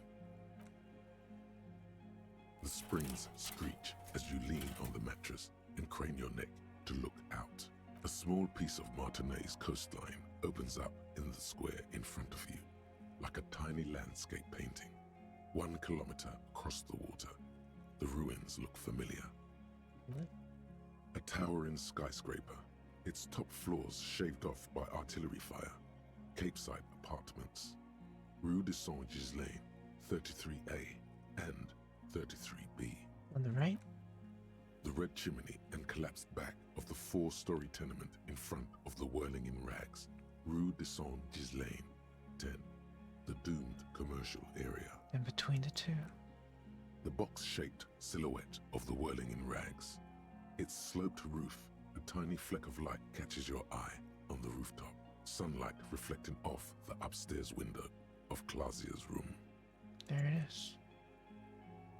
Do you have a line of sight to the window? More than that.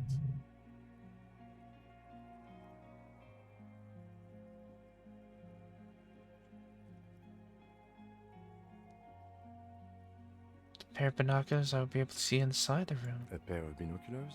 Or a scope of a rifle? You'd be prone, lying on the mattress, barrel resting on the embrasure. Cheek against a cheek rest, hand on the hair trigger, on a calm day like this. I could make the shot. I think we have it, Detective. The origin of the shot. This is the sniper's nest. Affirmative. Why didn't we come here before? Better late than never. Nothing pointed here.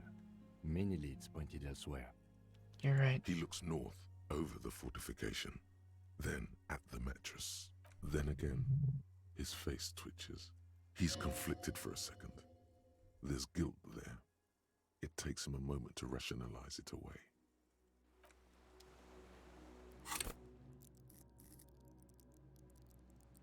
Yeah, I could see feeling guilty.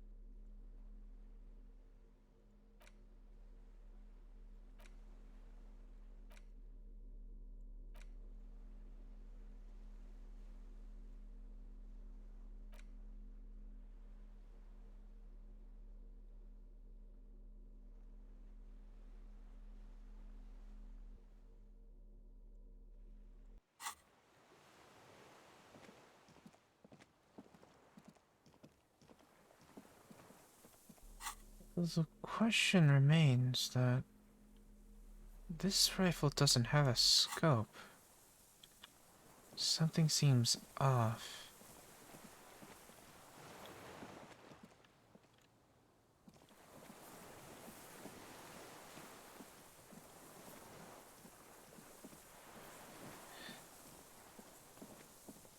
Well,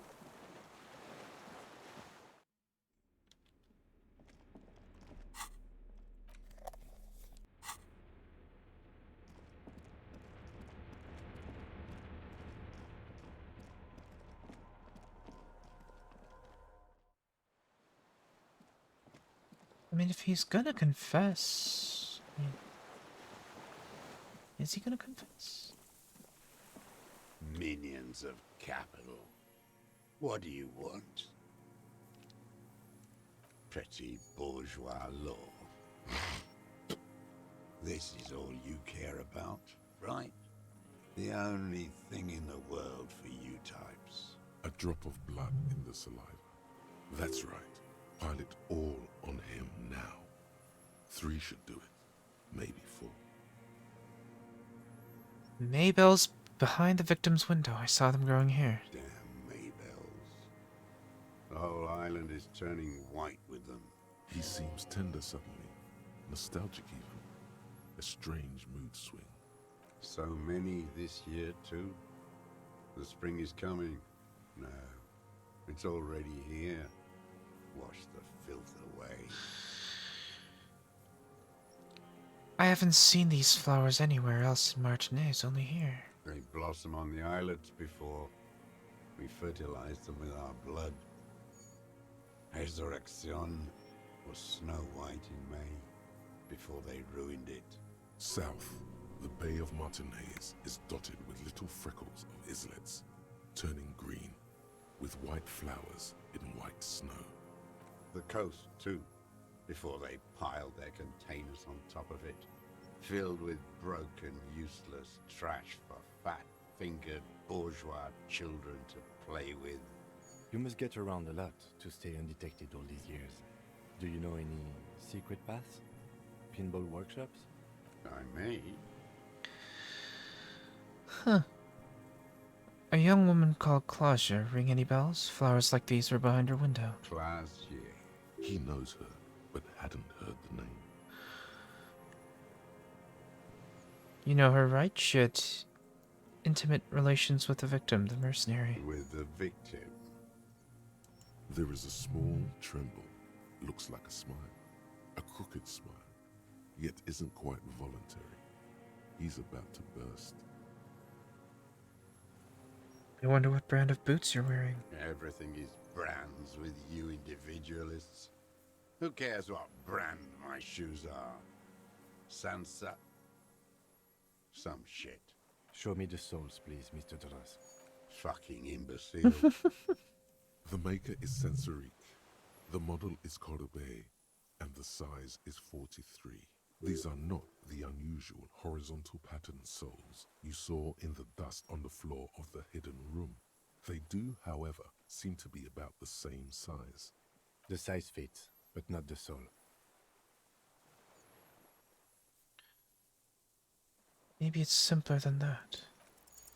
Sire, he doesn't have to be wearing them right now. People change shoes. It doesn't mean you weren't there. Near the room the victim died in, sneaking around. Racking those brains, are you? Desperate to report something back to your masters? They must have really loved that dead fuck. The lieutenant gives you a quick sideways glance and nods to acknowledge. The prints were his. You can see it in those eyes. He can't keep them from flickering, looking for something. The old man stares at his own prints in the ash around the fire. Silent suddenly, some strange process within him. A gush of wind. Seagulls in the distance. You've done the ballistis. The shot came from this island. Saw you poking around there, looking for evidence. You're damn diligent when it comes to dead fascies. Did you like the view? You had direct visibility. There are embrasures in the concrete, specifically meant for a top follower to use. And you had a long-range rifle in your possession. You've been here a long time, Mr. Dras. Too long. You clearly need medical aid. I'm ready to die. I've done my part. He's practically admitting to it. Dead fascies for fascists. Done his part. Just one thing remains unclear. The rifle does not seem to have a scope.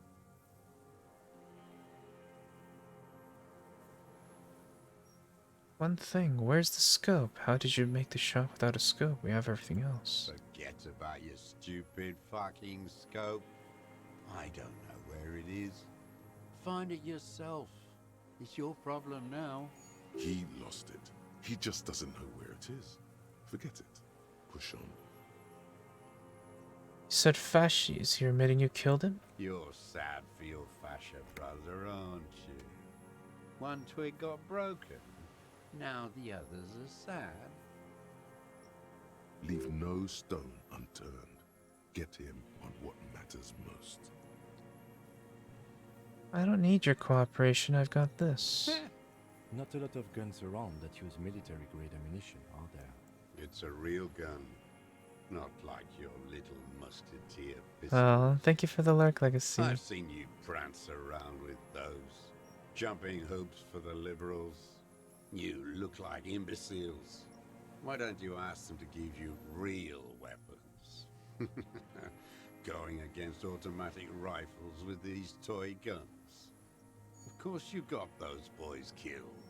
Damn, he saw you. He's watched it happen.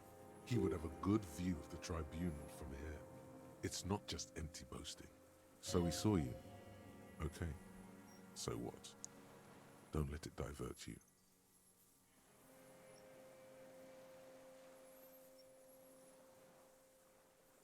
You have the murder weapon. You know what? You're right. I'm convinced this made the shot. Should we call it?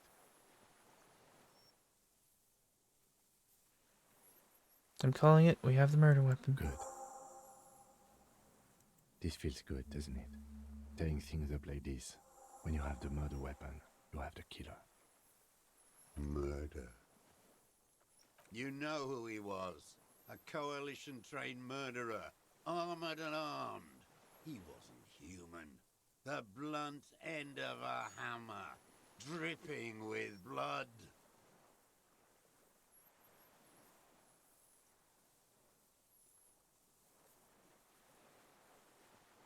That is not true, though.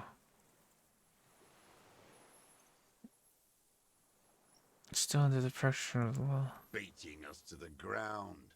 Moaning with joy. You hounds get so thorough when a company-trained killer dies. I haven't seen you on this coast for 40 years. You know, maybe I should have killed one sooner. Got your attention.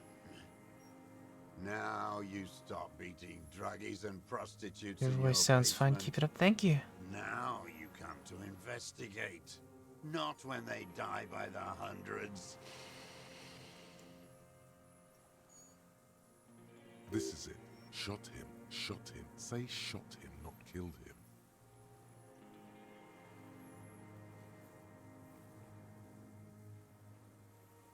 So you shot him. Oh, the inhumanity. One paramilitary less in Revachol. The lieutenant raises his right arm to hush you. Hush. He does not need to be pushed anymore. The ball is rolling. While the lieutenant listens, holding his breath. I had them in my sights. Both of them. Him and the whore. I was breathing with them. In phase. And I pulled the trigger and flew on the air until I landed in his mouth. I didn't think I had a shot like that in me anymore. I did. I saw him kneel there with his mouth full of death, and that stupid look on his face. And his dick still in her. Nothing. I went to sleep. Next morning there were Maybells everywhere. The world was white, or what's left of it anyway. My last spring here.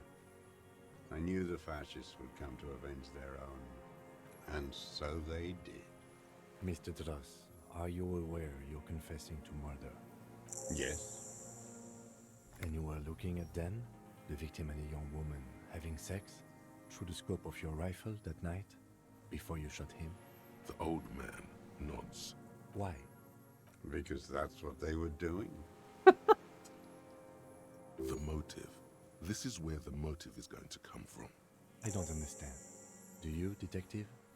I don't understand this part.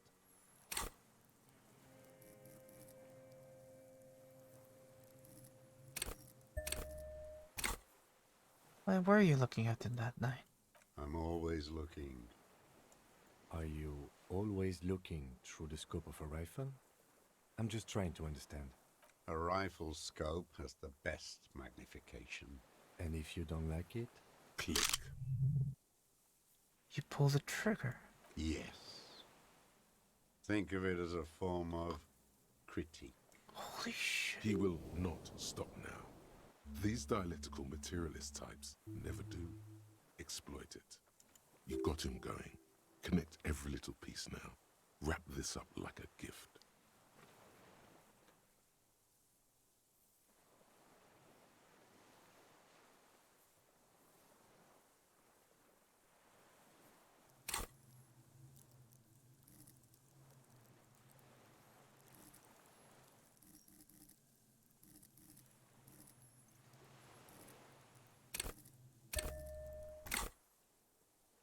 Been looking at anything else you haven't liked? Tragic comedy. Druggies, prostitutes, and rentiers. A strange little engine seems to fire up in him again. It straightens his back. The familiar put of hatred. More specifically, Specifically, the whole city is a charnel house. Stripped clean and draped in neon. But Martinez is the worst. how come? Because of the racists. Everyone is a racist in Martinez. It's their favorite thing to do in the whole world. Listening to race-themed radio shows. In the ruins, in their lorries. Pumped full of steroids and Radio Revachol 92. Race this, race that. It's all sanctioned by that Social Democratic Union and the farce of a Social Democrat who runs it. Mr. Clare. Yes, the fly larva in his container.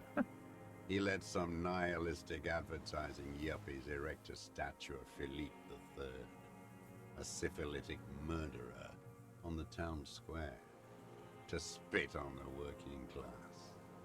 Not since the serfs of ancient Pericarnassus has history produced a more inert social class than the Martinez proletariat. The rest of Revachol at least pretends to rebuild. These people still live in ruins. Intense, like animals, like those boom morons on the ice. A pity they didn't drown in that tent of theirs. At all. The worst of them is the blood-drenched Sucrion on her yacht, licking her lips. The old whore's gone now. Her gun-toting porcelain men are dead. So, actually, no. The worst is that old cop parading around in his uniform, throwing balls all day. It's not enough that the racists and liberals are dancing on our graves. The old loyalist ghouls still parade the ruins too. That guy's dead though. Every morning he's there, while the parasites he fought to protect are off in Ozon, or Koyamoran, or some other island they built their palaces on, feeding on drugs and having sex with their own children. That's all the rich really want. Sex with their own children. Throughout history, even the royal bloodline of the suzerain, it's all just an excuse for them to have sordid sex. At least that old cunt, Frisell, is now dead. We did good when we pushed him under that horse car. If only, in the 30s, those disco whores... The disco whores are too much. Hatred shuts down his brain as a language center, leaving only a nonsensical sputter. There was something about a statue and nihilistic advertising agency people might be worth investigating. Boom boom morons on thin ice, going under. Those are the tent kids.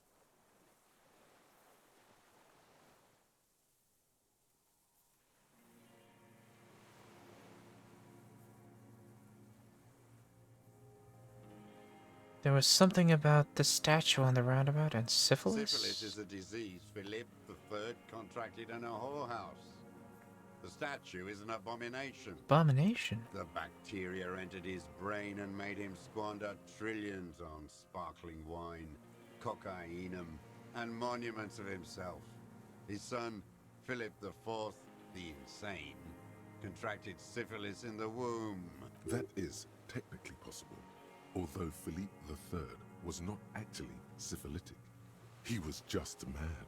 And he still went on to govern Revachol for 25 years. We lost 2 million lives toppling that mode of government. And those grotesque statues, too. Hundreds of them. But it's still there. What a keen remark. Yes, it is, isn't it? It's still there. Do you know why?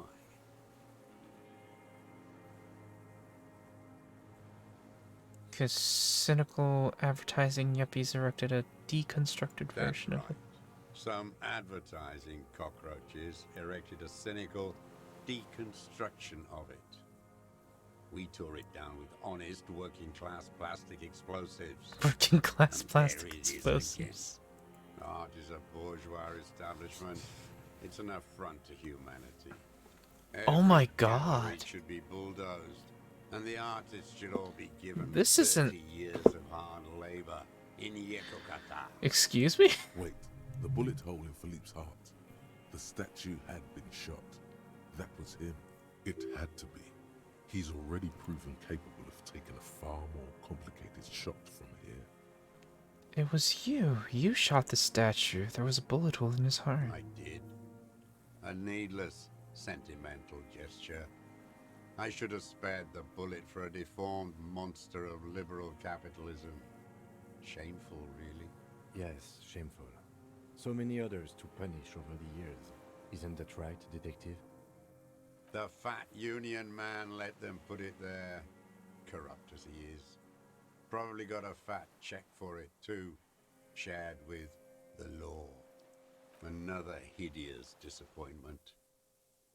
Unions are the real enemy. The true enemy of the proletariat. Placating the Whoa. masses. Disappointment. So personal. He displays a familiarity with the union's top brass. Who's a disappointment, Everclear? That deformed toad? I wouldn't expect him to wipe his own ass. I mean, the brains of the operation. The smart one. Edgar. You mean Edgar? He talks a big game about uprising and social base. They must have sent the smart one to some university in Le Jardin, where it's alienation this and hegemony that. First against the wall with him. The Clares wouldn't miss a man hidden in their own backyard. Not all this time. Nothing happens in Martinez without them knowing. Of course. Maybe the Clears asked him to.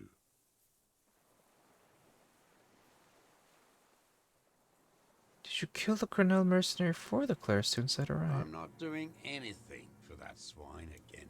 Again? What have you done for Edgar before? Tried teaching him some Marzovian socioeconomics. They didn't stick. We parted ways. Okay, he didn't do the hang the man for them, but he's insinuating something. What was the deal between you and Edgar? The connection comes to you like a splash of cold water. Dark, cold water. Oh, oh my God. He acknowledges it. Here we go. A twist behind the dark bend. Who ran the That union? bourgeois cow, Tiffin Holly was her name.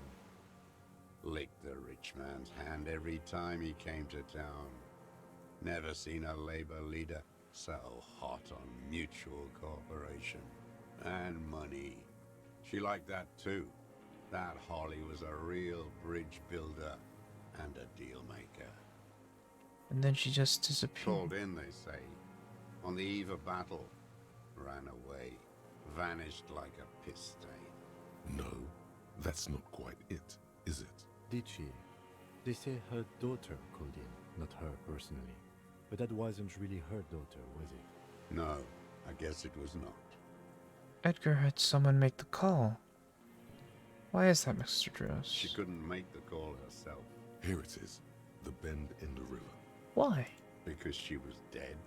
Just say nothing.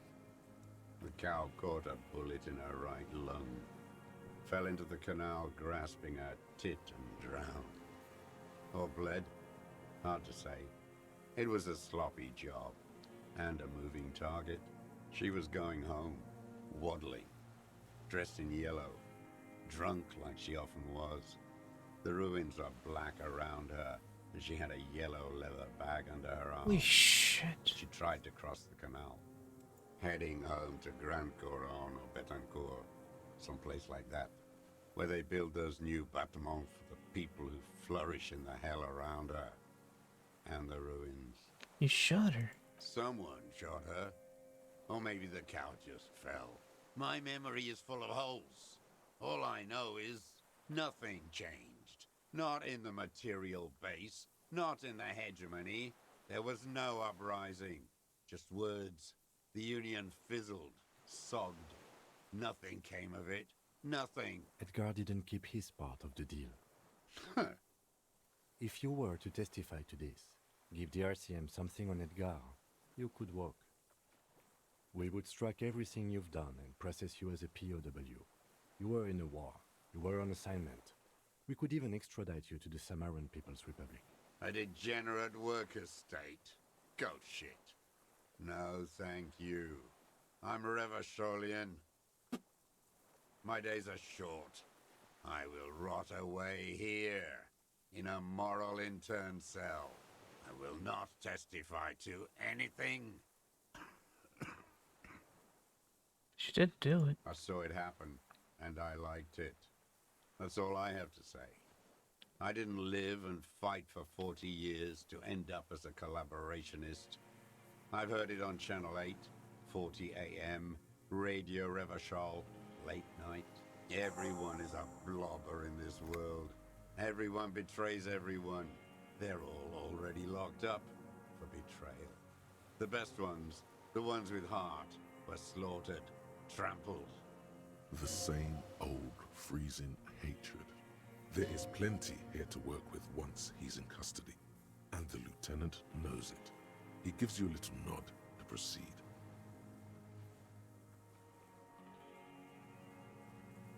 Okay. Glad we talked. He killed Renee. Glad. It's all gone.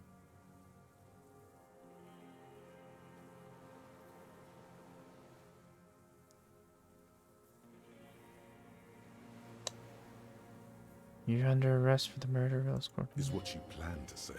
Before you can get past, you're under. The lieutenant interrupts you. Officer, are we sure? We could maybe get more. Okay. The old man looks at his rifle in your hands, a little startled for some reason. You startled him. Maybe it was the silence. He quickly gathers himself.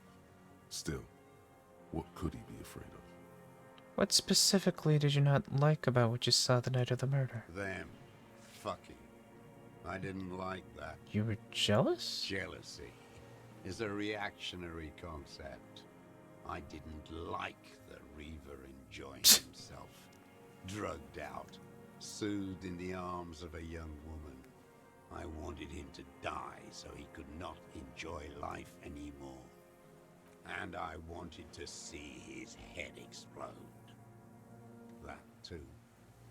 She should know better than to hold a child murderer between her thighs. I knew he'd be there for one more second. Writhing.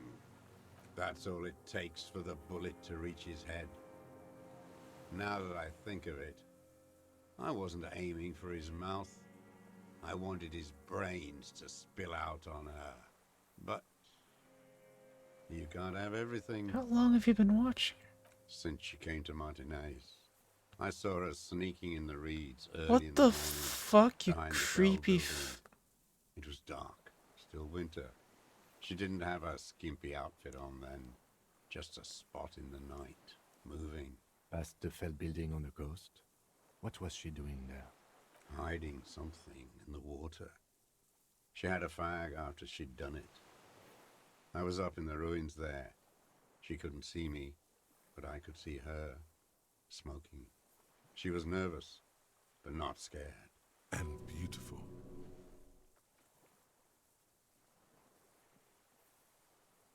That, too. How could you see what she looked like? You said it was dark. The sun came up. Her hair was like cobwebs. She smoked more fags and snorted a line of whatever shit she was on right there.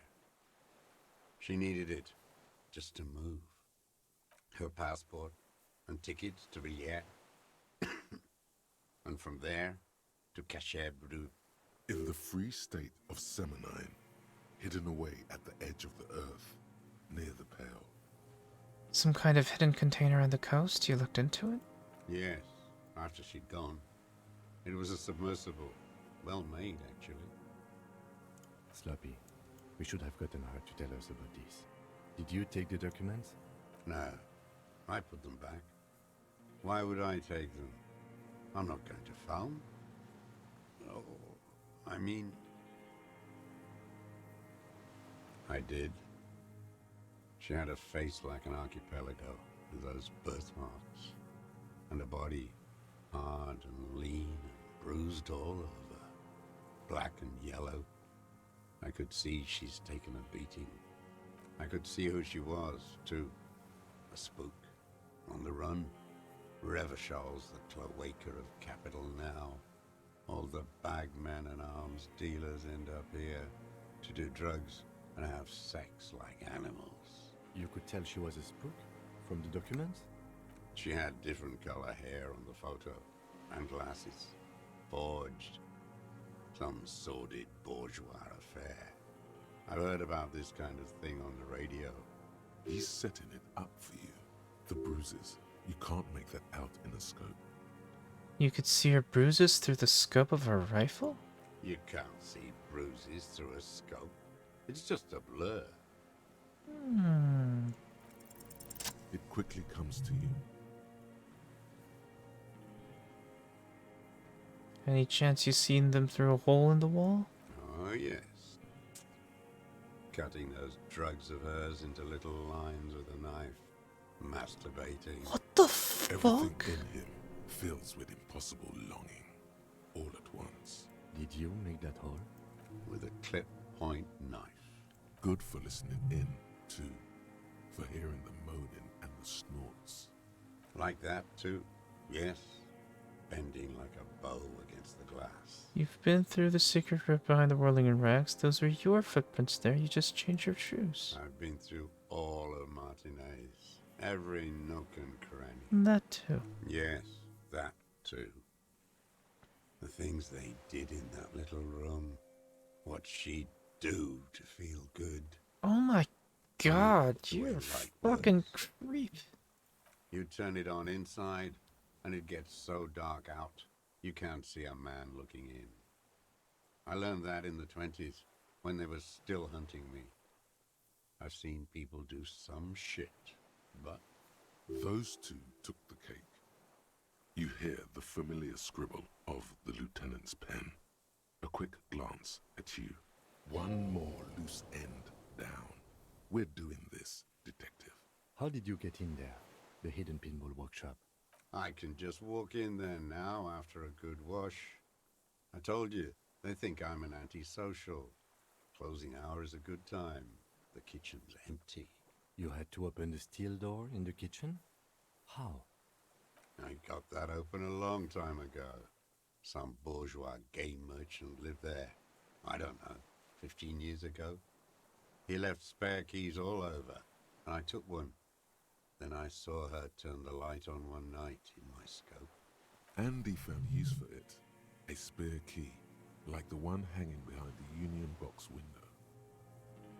Did you have feelings for that woman? There's nothing to hold on to. Only this.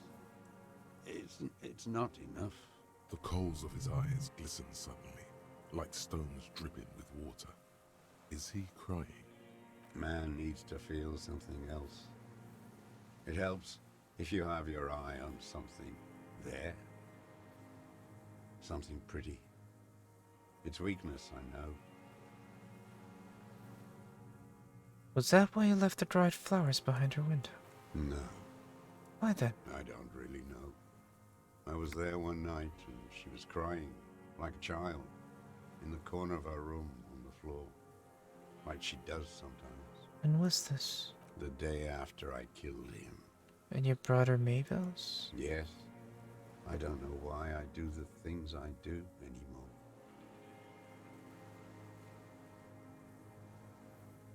Neither does he. He lowers his head, like a sunflower on a withered stalk. In the silence, the lieutenant draws a line in his notes, then nods at you once more. One more down. So in conclusion, it wasn't about him, it was about her. Her. The lieutenant nods at you in acknowledgement.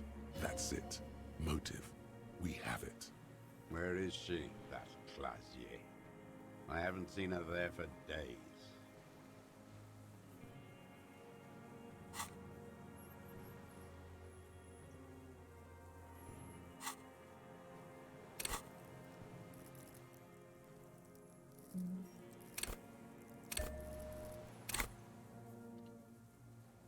She got away, we don't know where she is. Good for her. That girl kept staring into the scope, you know. In the end, this last week, kept staring at the island. At night, crying or smoking on the roof, like she knew I was here. It doesn't matter.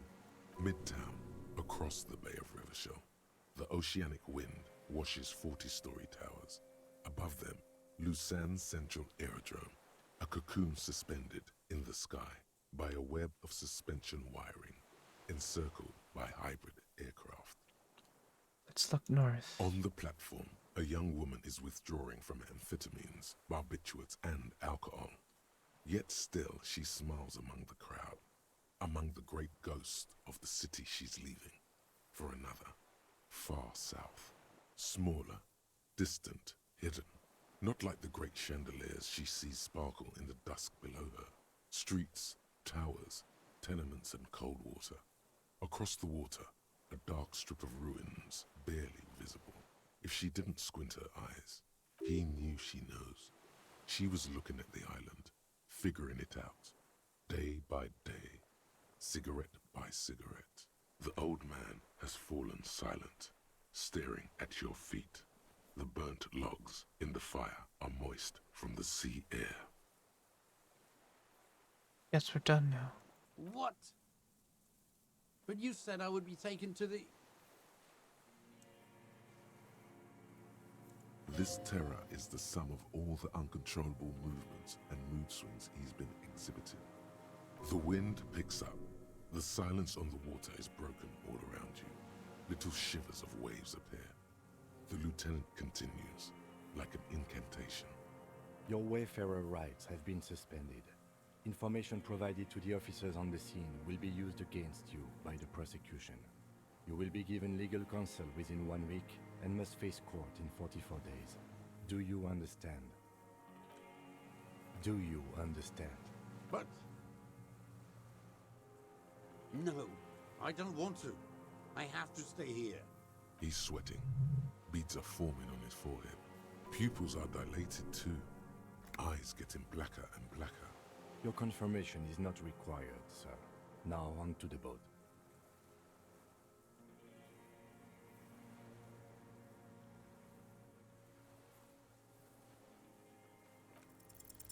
There it is again, to your north, as it has been since you came to the coast. The reeds whisper, stalks rubbing against each other.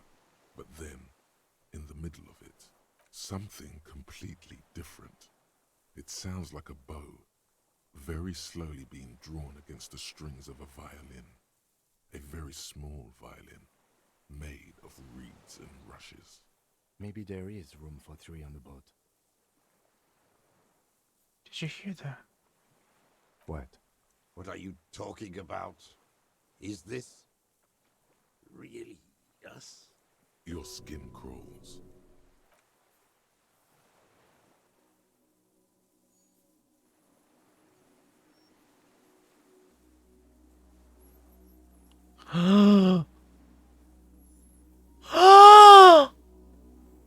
my god, it's the bug that they were looking for.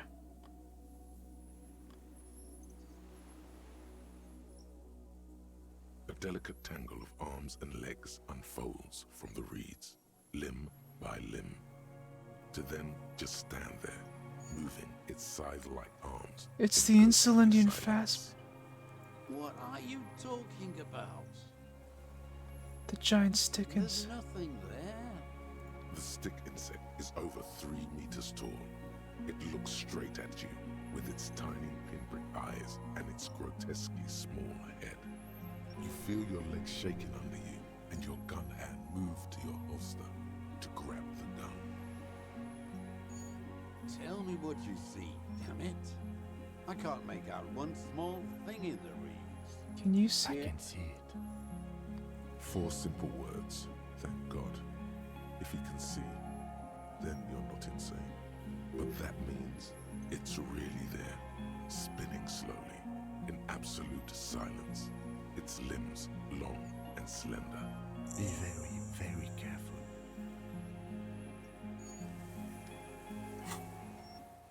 Oh my god. Oh my god. Oh my god.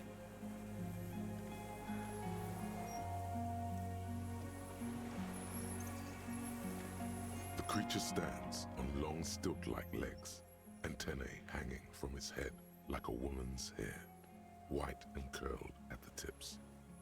It is no more than 5 steps away from you. Reed-like tufts stick out of its joints.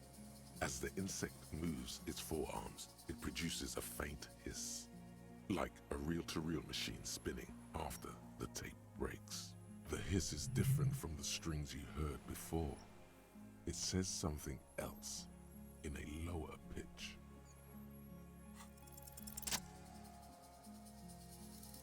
Slowly, with your breath held, you take 2 small steps toward the phasmid. The creature lets out a series of ultrasonic clicks that swarm around your head like swallows. Like laughter, a sort of happiness.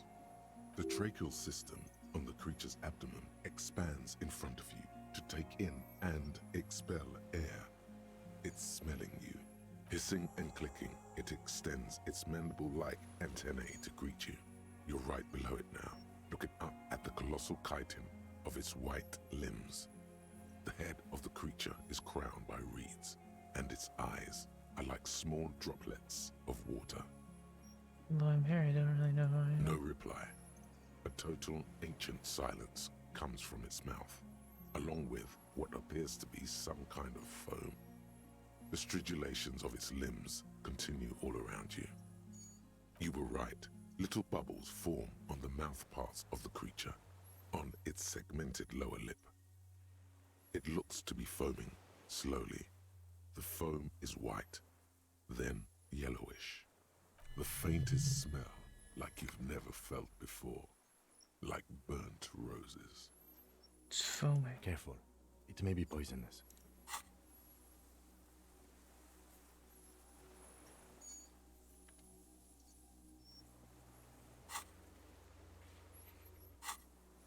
The foam slowly turns a darker shade, like burnt caramel, as the insect moves its mouth parts, masticating.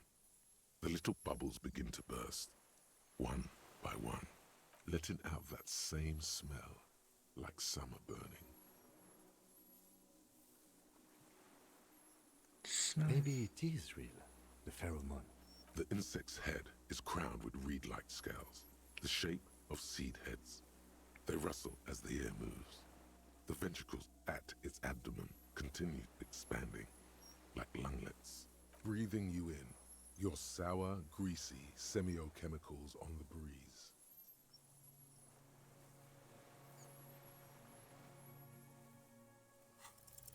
I exist.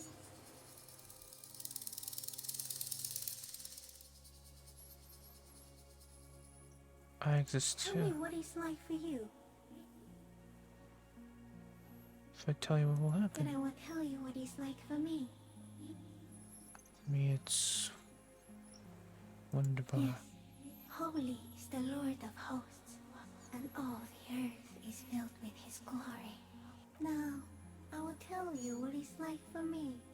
For me, it is a series of half-lit images, a kind of darkness, being intruded upon, transient, dim, moist, Intruded upon by what? shapes of plants and animals, and internal sensations, a swarm of sounds, tiny vibrations on the inside of my forearms, all speak of complexities totally beyond my understanding. I am at the end of a narrow funnel, weightless, so light, it only feels like something to be me. In truth, perhaps I'm nothing. I certainly do not have a soul, and if I did, it would never ache.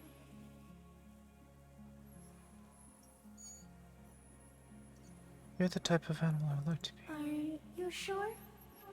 No, I'm not. Why are you asking? Sometimes, when molting, I will grow a lost limb.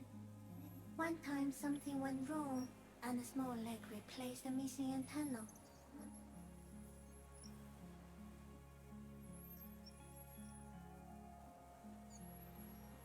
That's cool. No, the leg tried to move around independently, making it hard to walk. Oh, you don't have a foot there now. Yes. Thankfully someone ate it. Oh my, The ew. next time I molded, I grew an antenna again. Is this a dream? What is happening? No, you're awake. I am real. Light is forming me. This is real. I'm a So am detective. I was born to detect sucrose rewards and semiochemicals. What were you born to detect? It's going to detect you. Yes. No one detected me for such a long time. For thousands of years. I dithered, out of sight. Trapped myself in greenery. This is my No one masterpiece. believed I exist. Almost no one. Until you came, detective. Dripping of blood that smells like strawberries. Across the calm sea. The first in 1,000 years.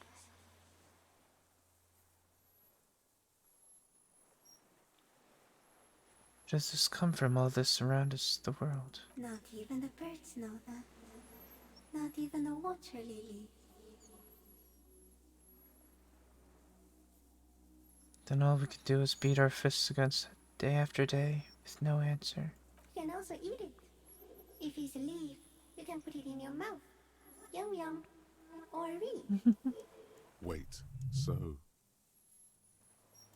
You look like a reed and you eat reeds? Yes, they don't mind.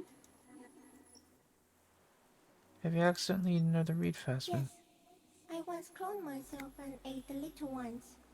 It was winter, and I woke up at the wrong time. Oh, I'm It was an sorry. accident. I'm sorry. What exactly are you?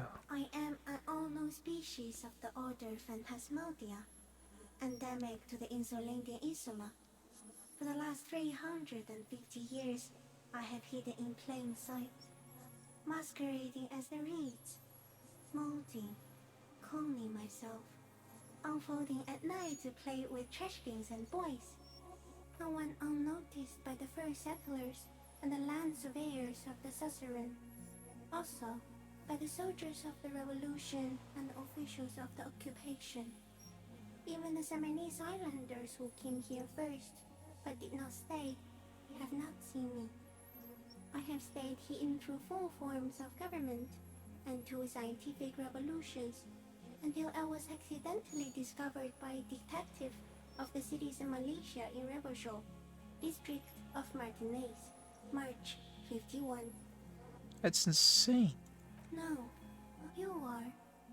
The moral of our encounter is, I am a relatively medium life form, while it is you who are a total extreme madness.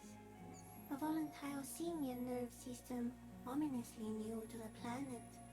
The Pale too came with you. What? No one remembers it before you. The Nidarians do not. the radially symmetrics do not. There is The an pale- almost unanimous agreement between the birds and the plants that you are going to destroy us all. What the fuck? It is a nervous shadow cast into the world by you, eating away at reality. A great, unnatural territory. Its advent coincides with the arrival of the human mind. I don't have that kind of power. You're a violent and irrepressible miracle. The vacuum of cosmos and the stars burning in it are afraid of you. Give me enough time, you will wipe us all out and replace us with nothing. Just by accident. How?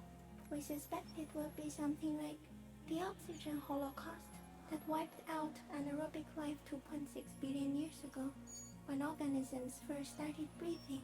What? Only much worse. Instead of air, you exhale thoughts. There are no trees that eat thoughts.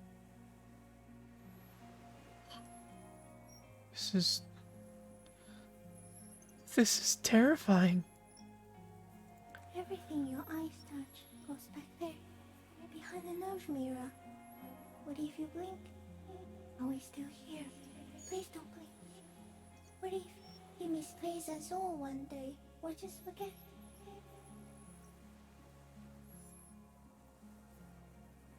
Huh? Have I always thought this way? No, you're only thinking it now. This is a revelation. I've already forgotten the whole world once when I drank too So much. it is already happening. Soon, one of you will close your eyes and open them to see that none of this ever existed. It doesn't look like that, no. What does it look You're like? just staring at it. I'm having a vision about the final fate of mankind. Okay. Is it somehow related to the case?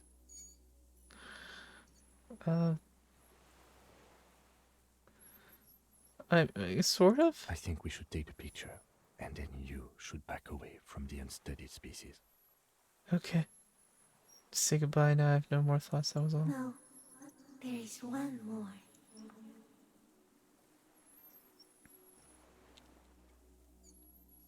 All the creatures I've met, you are the kindest. Thank you.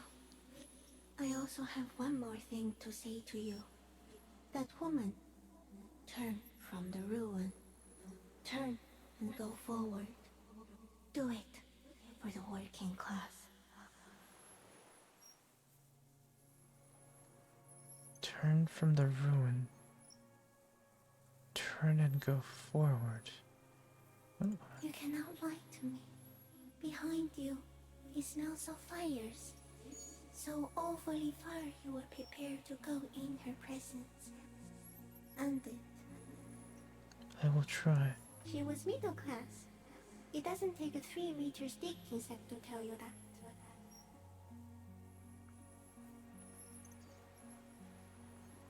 Take the Okay. picture. There is no change in the insect's motion while it's being aimed by the camera. It remains fixated on you. In 3. If it moves, you jump back. I'll shoot. Here we go. 3, 2, 1. The shrill flash of the camera cuts the air like the blade of a sword. The phasmid freezes in its bright light. Head turned toward the lieutenant, hypnotized by the flash. It stands frozen before you. I got it.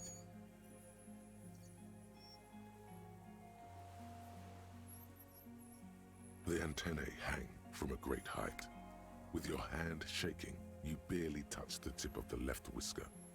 On contact, the kiting curls into a spiral, like the tip of a poison ivy. Its touch on your fingertip feels cold, ticklish. The sensation is electrifying, resounding through your body. It is surprisingly delicate, the curly end of the whisker, like a young vine. It's even a bit wet. Looks like someone's got hurt in a fight. This antennae is much smaller than the other one. Be careful, detective. It's moving. You were right. It glistens with some kind of moisture. The creature in front of you stays frozen. A shudder pulses through the creature's limbs. It jolts back to life, like a record continuing where it left off, in a swaying, praying motion. Even the small black pearls of its eyes do not stray from you. The insect stops its stridulation, seeming to observe you. Below its crown of reeds, little pinprick eyes detect motion, glittering. The world stands still around you. Suddenly, there is silence. As you do, the invertebrate comes to life, its limbs moving independent of each other, as if each has a mind of its own. They are white, like stalks of porcelain, knitting above you, praying to you.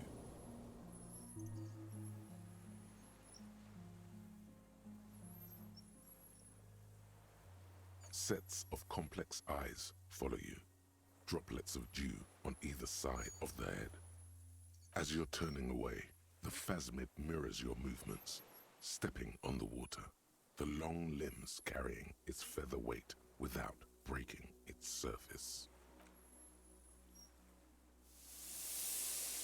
So the existence of the human mind is destroying the universe? What the fuck do we do with that And information? just like that, it's gone, skating away across the sea's calm mirror like a skipping stone, leaving nothing but circles on the water, and something under it.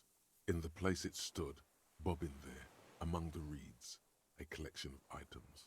It's gone.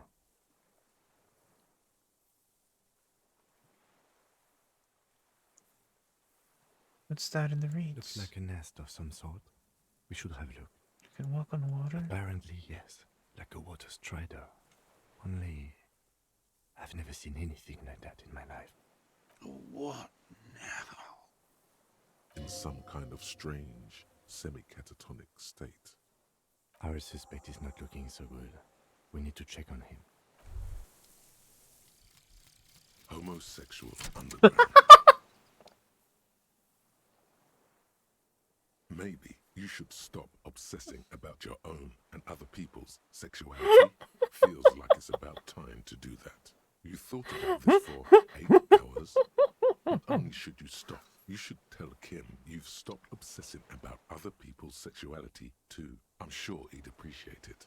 Unless you already got him killed because you were obsessing about your sexuality.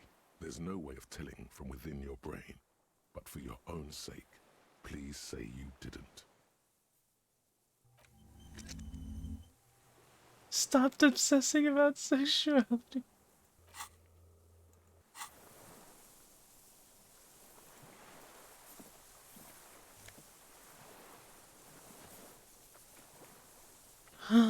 There's the scope.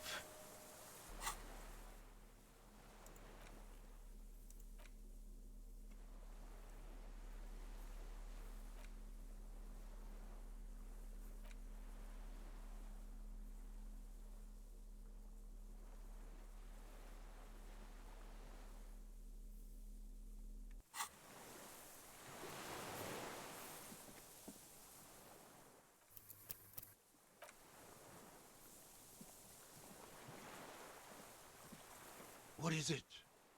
What do you want from me? I can't go. Something is very wrong with him now. How could you not see the fast? Mr. Doras? The man does not respond. He keeps staring, black eyes glazed over and bulging from their sockets. His gap-toothed mouth Is he shaking dying? with fear and longing, like an addict of some terrible substance. A light shiver passes him, followed by nothing. His hands are trembling, and he breathes slowly. He's going into some kind of psychomotor immobility. The good news is, this solves our transportation problem, doesn't it, Mr. Doras? The trembling mouth appears to sigh. Between this and the broken tire he's used for a boat, I think it's safe to leave him here, while we go and get help. It will need to be medical first, I'm afraid. What happened to this man? Old age and shock. The appearance of the Phasmid in conjunction with the stress of the arrest. He spent his entire life here. For him to leave would be... We found some things in the Phasmid's nest. He stares into the reeds. Your words don't stir anything in him. Perhaps you should. Nothing. Just dull staring. Not even rage left, wherever he is. If Kuno kicked it into the sea, as he said he did, the ebb would put it back here. This makes sense. Mr. Dross could have picked it up. Or the Phasmid even. If it did, this is incredible.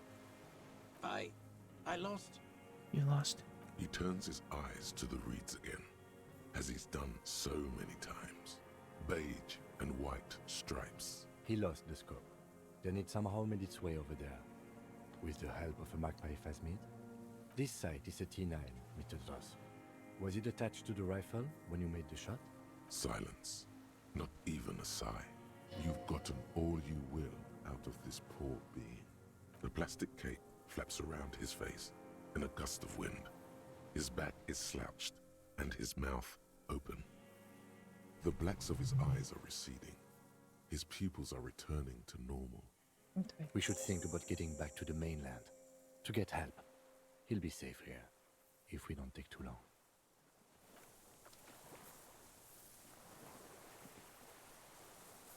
What an experience.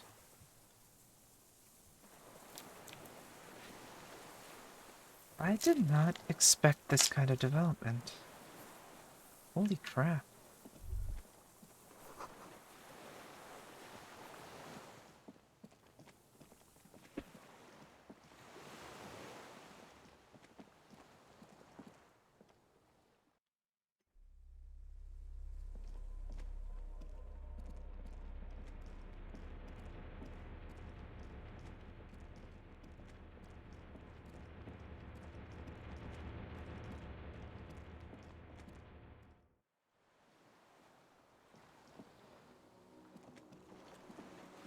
Okay, let's head back.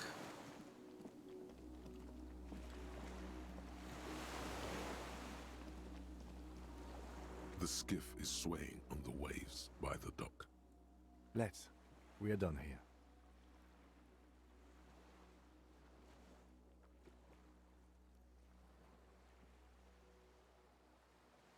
The skiff rocks gently under your weight as you get in.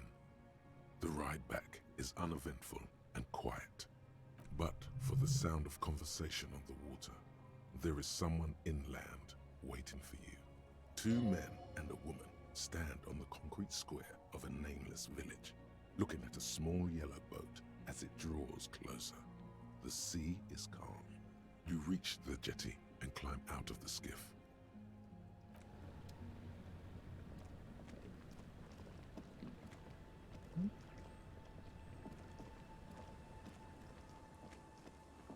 Look what the tide brought him. Wait, what? Harry, you're bleeding all over the place. You're half dead. Whatever this is, it is completely unimportant compared to what you've just seen. This is the man with sunglasses from the Whirling in Rags. But where are his sunglasses? You're the man with sunglasses. That's right. And you're bleeding. No one else seems bothered by the bleeding. Bothered by it? Harry, you look like you need a fucking organ transplant. Oh, fuck it. Let's not get into that. There's a giant. We're not forgetting about anything. Look at you. Who are you? Hello, Trent Heilerstorm. I believe we've met on several occasions. I'm your goddamn partner, Jean Vicomar. And this is your special task force. Or what's left of it. Special Consultant Trent Heilerstorm, Battle Officer Judith Minot. Hi. We've come to scrape what's left of you off the pavement. Lieutenant Kim Kitsuragi, Prison 57. We've just come from the island, where our investigation led us. The scene is making even him feel as though he has to justify your actions. We might need your help with something later. As if he recalled that he's in fact a decorated police lieutenant and not a naughty boy. But this is clearly a departmental matter, so I'm going to leave you to discuss it among yourselves. Okay, thank you, It's Lieutenant. good to meet you, Lieutenant Kitsuhagi. Letting the lieutenant know he shouldn't feel embarrassed over the shitstorm that's about to befall you. What is this Ari, about? we want to help you. Trant, I believe this is where you come in? I don't quite know what I'm doing here. I was asked to participate as an expert. I think I need to manage your expectations a little. I'm at best an enthusiast in cognitive science. My background is in something else entirely. I engage in neurology on a merely theoretical level. In fact, I should probably get going. No, Trant, it's too late.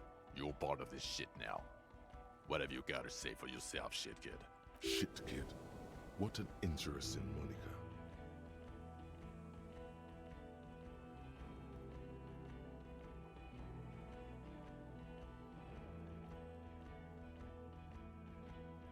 Where have you been all this Where time? have we been? We've been fucking off as far as I remember. You told us to fuck off. You said we're cramping your style. Your detective god. Fuck everything. All will burn. Detect or die. I said all those things. I'm not like that anymore. Yes, you're sorry. You're the sorriest cop who ever lived. Nothing has changed, Harry. I've heard this repentant shit a million times. Oh over. my god. What's a shit You. kid? Shit kid? That's you. Despite all that you've done, the deserter, the Phasmid, the case, good idea. It doesn't look like he thinks you're in a position to correct him on the shit kid issue. I should know I was The here. cafeteria manager you fucked over told us where you went.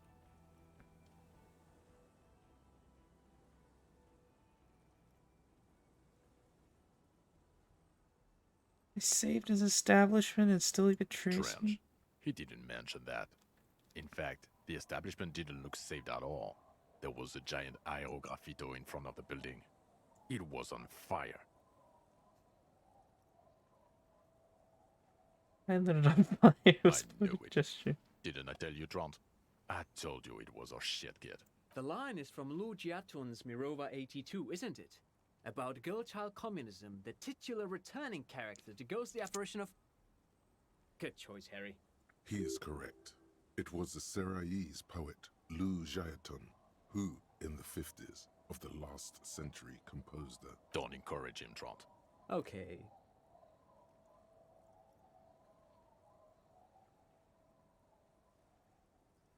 The Trent Hiddleston turns out to be special consultant. Trent Hiddleston. Yes, I'm Trant Heilerstein. I never said I wasn't Trant Heilerstein. What was up with the kid then? Mikhail? Mikhail is my son.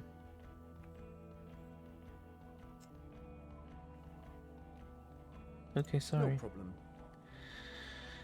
So what are you special consulting here? What indeed?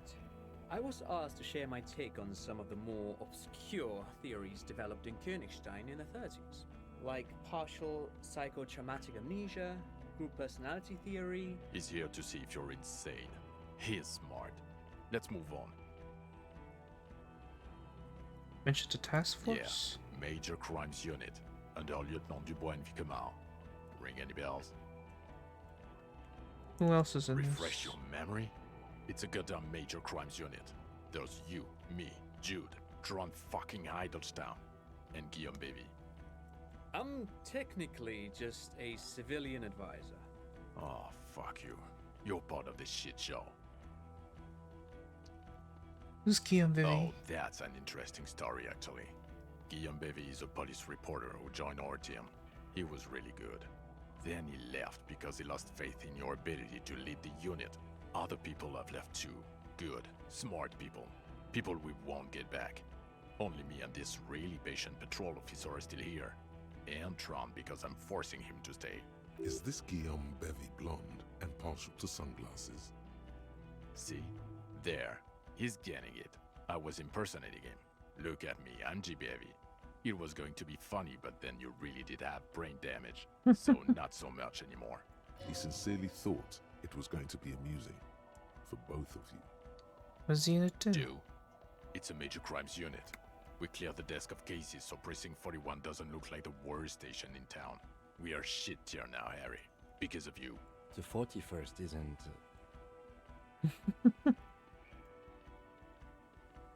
The bells aren't ringing because you have brain damage. Trant, this is where you come in. How bad is it? Well, he doesn't have visible tremors, he talks without slurring, he can drive a boat, he's standing, reasoning. All good signs, but complete retrograde amnesia, episodic and semantic. Meaning, you forgot both who you are and the definitions of money, Isola, hell, and so on. As displayed in the station call, our interactions with him, and I don't want to be a snitch, but also mine with him before when Harry did not seem to know who I was. It's all very interesting. Interesting?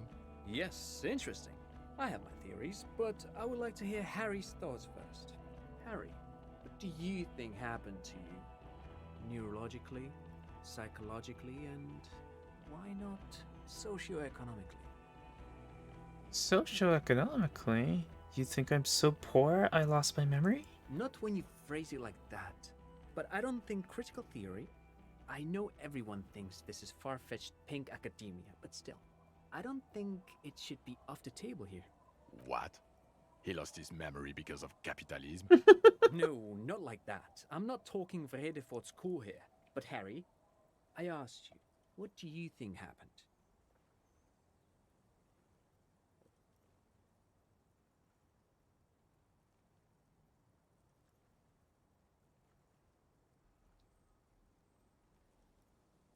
Something so sad happened to me that I couldn't be me anymore. It was a defense mechanism. Psychotraumatic amnesia, Trant?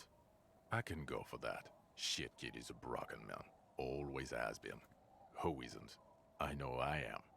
But you know what? I keep my shit together. Also, I know a person can't wipe their own mind, however traumatic it gets. That doesn't happen. You're lying, or insane, or both. But Detective Vigmer, he has blanked out before. I have? Yes, a couple of times. After some of the more serious benders. One was after the two drunks case, the other when we looked into that mural. So you don't remember not remembering. Beautiful. Interesting. So at first he dipped his toes into it, prepared. That's where he would have gotten the idea, yes. Practice. And then he used alcohol to get there, so to speak. What do you mean? Well, here's my theory. What if this is an absolutely normal reaction to the world we're living in? What if this is not a significant anomaly at all? Something to be explained, approached as a defect? Look at the sensory input here. Look at the ruins, the neon. Listen to the radio, the multitudes, the people. Live here for 40 years. As a police detective, he's like a magnetic reader on the world tape, to borrow a known metaphor. Harry's been pushed flat against it. Total input.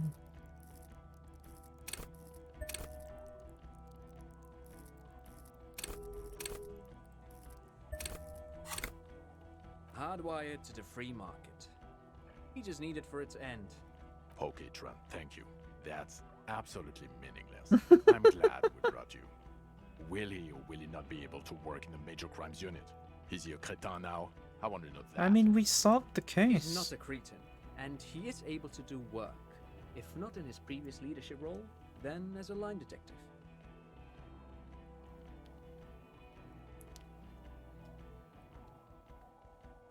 Line detective's good for For now. now, I misphrased my question. It should have been, is he able to put his clothes on and use the party? Or do we need to get him on a disability pension? They can keep that pension. You're rock solid. You can put your clothes on hard. Now nothing. Now we're just going to stand here. Really? No. Now we discuss that. What the fuck did you do to a motor carriage? Why is it there, Harry?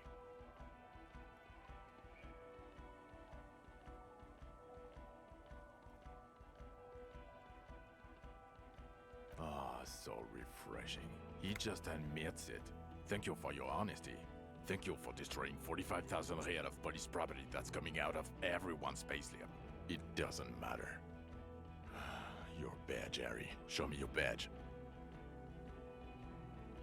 In a rush to demonstrate your badge, What? your eager fingers can't sustain a grip on the smooth plastic, What? and the badge slips out of your hand. Please, please, please, please. Ugh.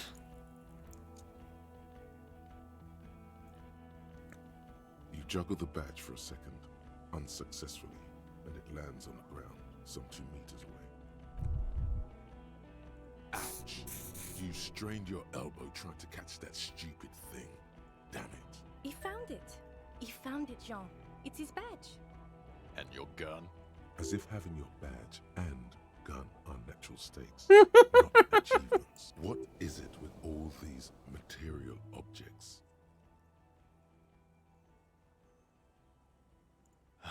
He has it. And he didn't drop it. You're drunk like a bum, Harry. Put that thing away before you kill someone.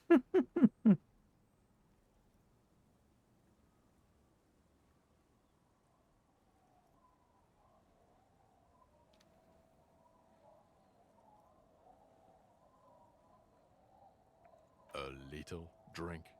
You smell like a corpse. I'm downwind and I can barely breathe. You smell like shit. You let a suspect escape, Harry. Glacier something. Because you were too drunk to assess a flight risk. We've read the reports. Lieutenant Kitsuhagi's. We know.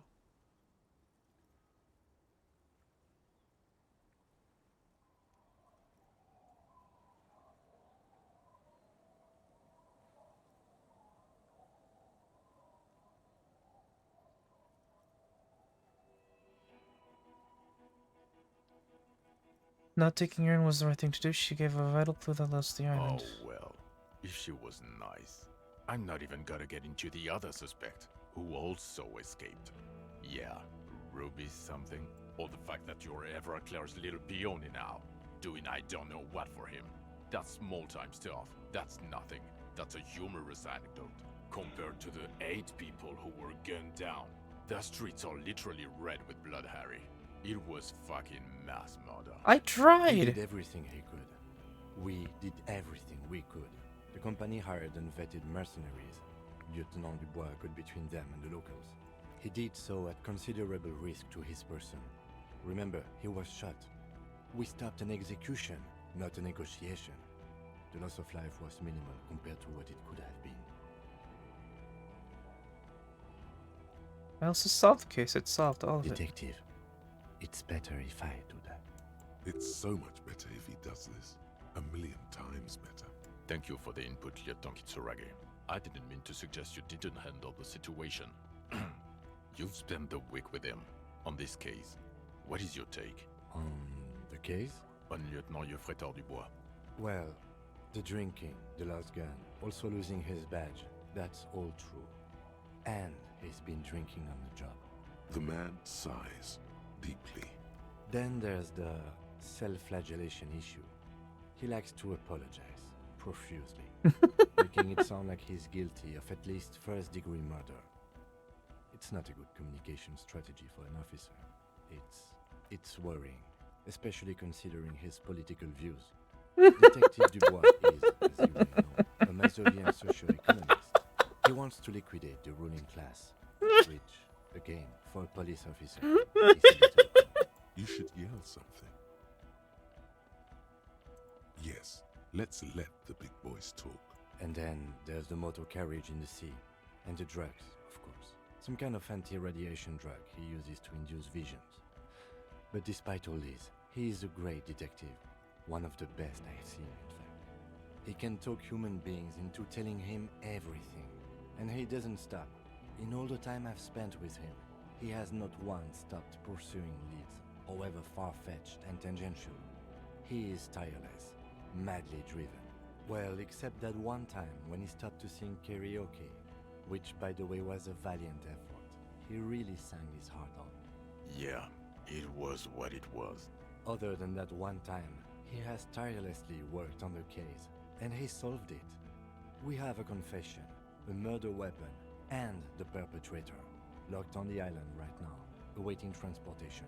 He apprehended a revolutionary brigade who stayed hidden for 50 years, ever since the revolution, who's probably committed other murders over those years. Oh, and he also discovered a new species. A new species? A colossal stick insect. It was on the island, camouflaged as the reeds. It unfolded from the reeds. I think we may be dealing with the Insulindian phasmid. He takes out the photo of the phasmid and shows it to the officers across the yard. The wind blows, flapping the glossy rectangle in his hand. You hear gasps beneath the howling of the wind. As you can see, it's about 3 meters tall. In fact, we think it may be the largest land invertebrate ever discovered. Fucking hell is that? Is this somehow connected to the case? The killer did not seem to be aware of the phasmid's presence. Exhibiting a strange, atypical dementia, he fell into a stupor after its appearance. He became near catatonic.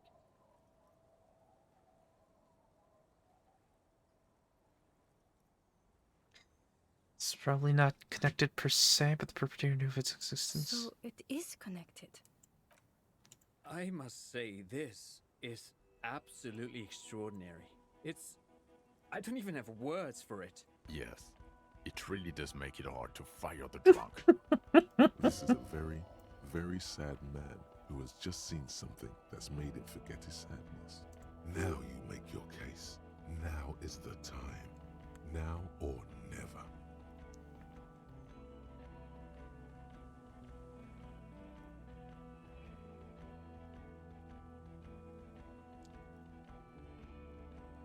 The killer, Lilyanovich drills, we have a strong motive for him. Lilyanovich.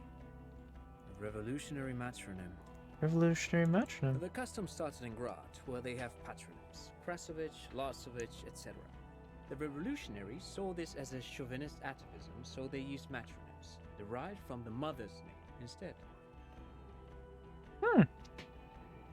This man's mother was Lilian. His Lilian's son, Lilyanovich. The custom was overturned after the revolution failed, but not before it made it to Revachol. So, it is what a soldier of the ICM would be called. Thank you, Trant. Thank you for that piece of cultural theory.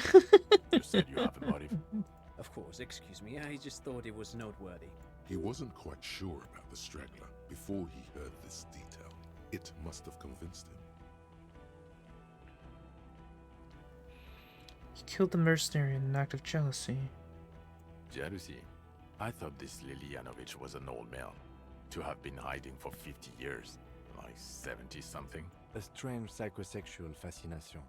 The result of spending all this time in solitude on the islands of this bay. And trauma too. He himself gave a political reason. In his mind, he had killed an enemy combatant. Also, we have a sniper's nest with full view of the room in which the mercenary died, right on the island, and 2 officers on the scene that Mr. Dross confessed to. It's a clean win. Oh, it's way more than that.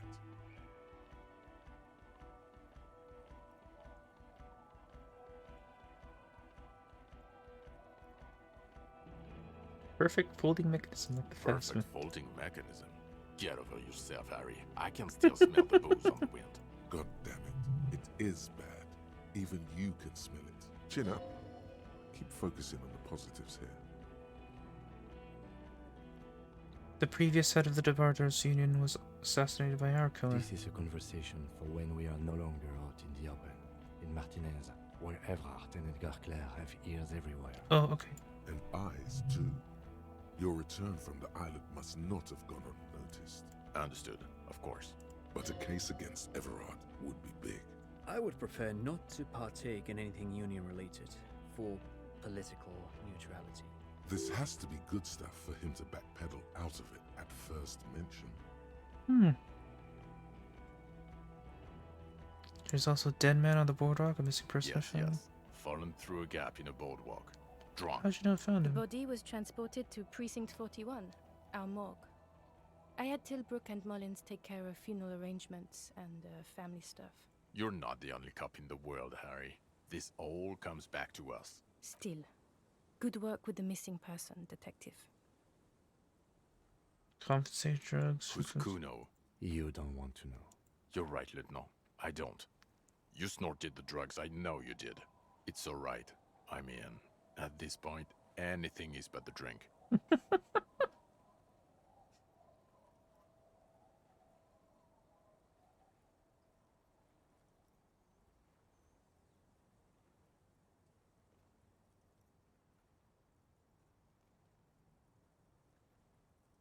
And I also fixed our How? switch.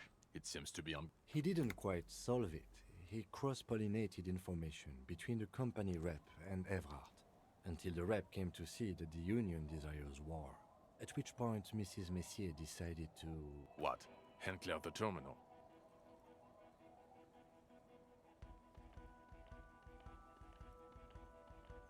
Sounds like you got played, Harry.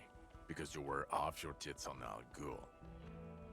Maybe, certainly, you're Everclear's peony now, just as I said.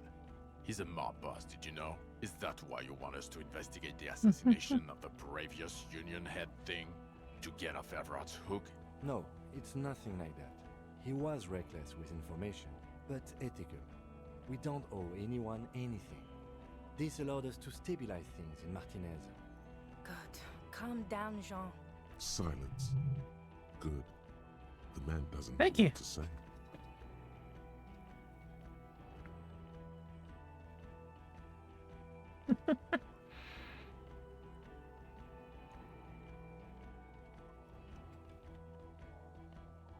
Yeah, it's... I don't want to, but you discovered a new species and solved the murder. So I have to. Jude, Honestly, anything that ends this trial is okay with me. Agreed. The public relations potential of this is too valuable to let go. okay. We have vehicles in the square, and the perpetrator needs to be taken into custody. Let's go. It's The too man late. looks westward, impatiently, jingling his car keys in his pocket.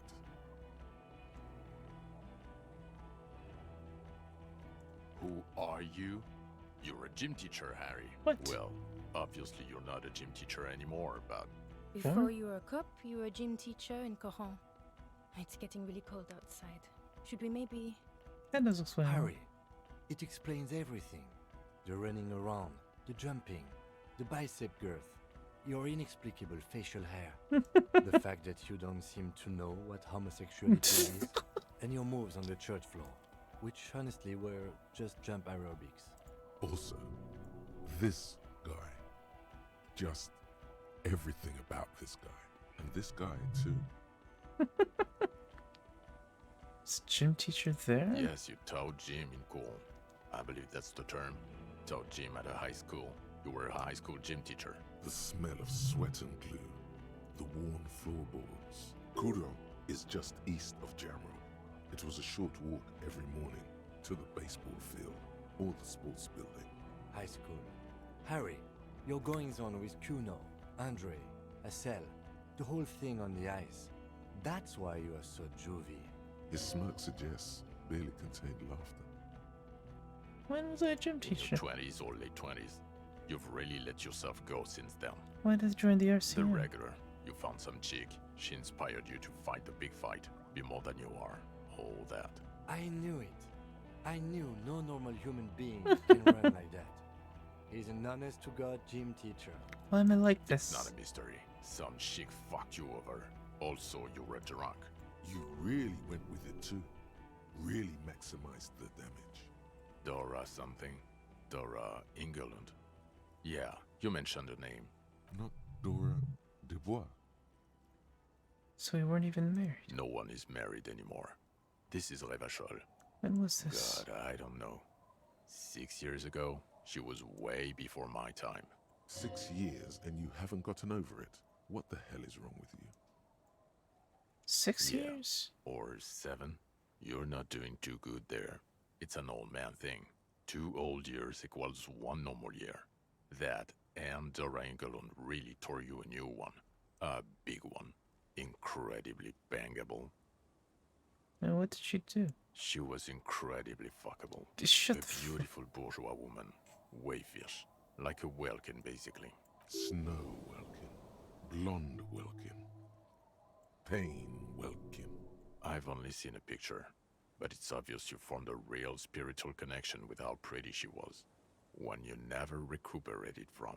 Look, the sun is going down. It's time to go home. I think she taught in the Académie des Arts, east of the river. Way east. Hard to say which came first, the middle-class chick or the drink. Egg and the chicken kind of thing. My point is, you need to see a psychiatrist about this shit. Not a psychologist. Several degrees order. Is there something harder than a psychiatrist? A forensic psychiatrist? Good luck to that. Oh my god. In other words, he's heard enough about this. Am I a dirty cop working for La Puta Madre? No. Suspects seem to think. You're too unstable to work for a mob boss. You're suicidal, Harry. No mob boss would take you. I assure you, I wouldn't consult for a corrupt unit. He would immediately backpedal out of it. I told you it's not that bad. Kind of station is Precinct Us? 41? We're the bloody murder station, haven't you heard? We're the bad guys. No one likes us. That's not true. Jamrock is too big for one precinct. You are just understaffed, and everyone respects the 41st. You have Captain Price. Thank you, Lieutenant. You're being kind. It is an understaffed station and the district is too big, which is why we need to... Get back to it. We left Torsen and McLean to run the Sea Wing. It's not good.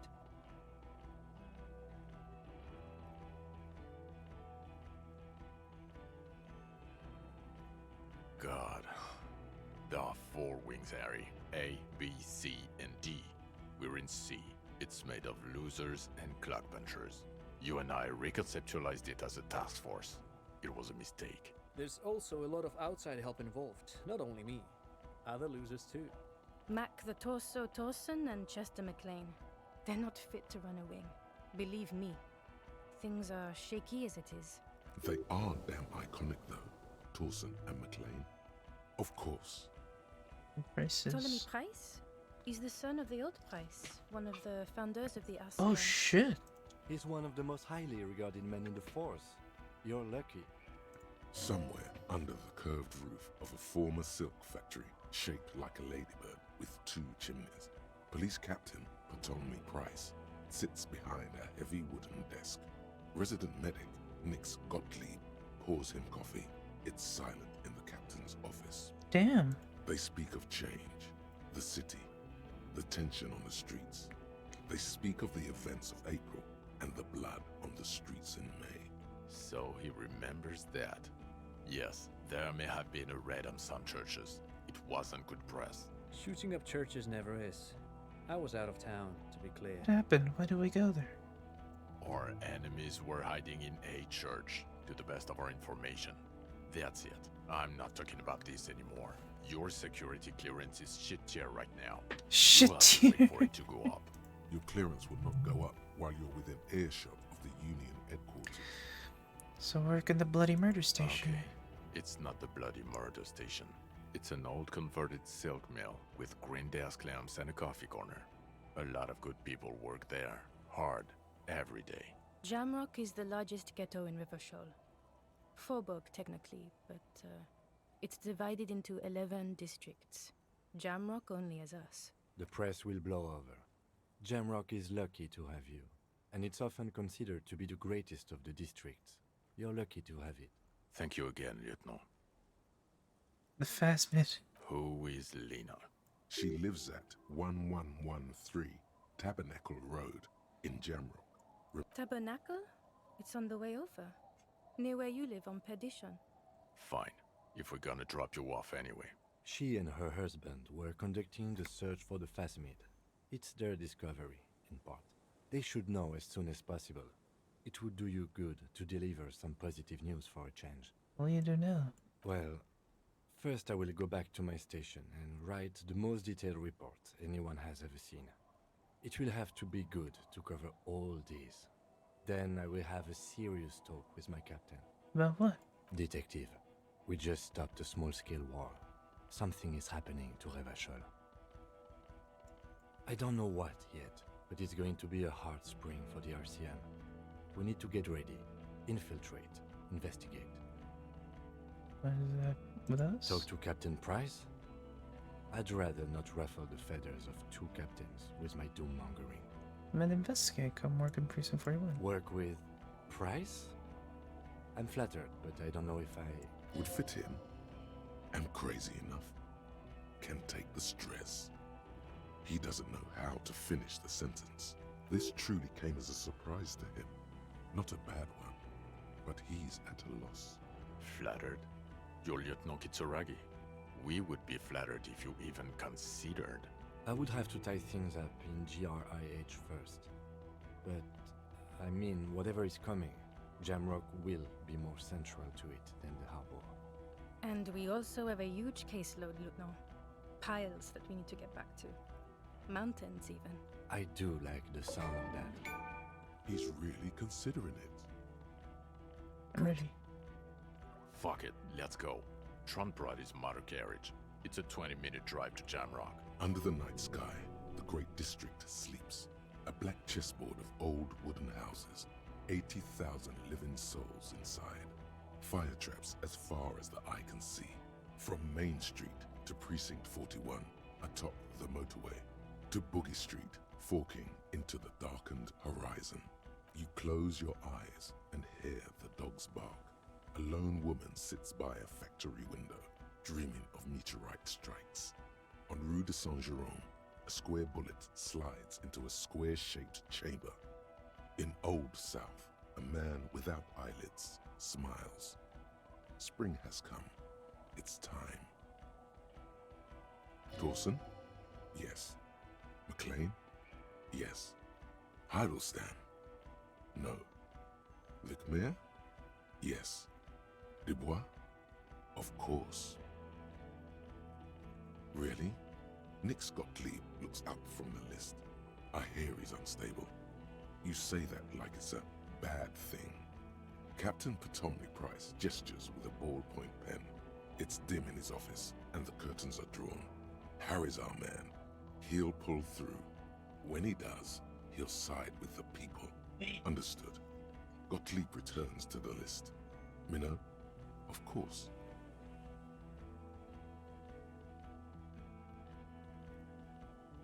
Wonderful. Then can we please just go back to Jamrock now? Is Price...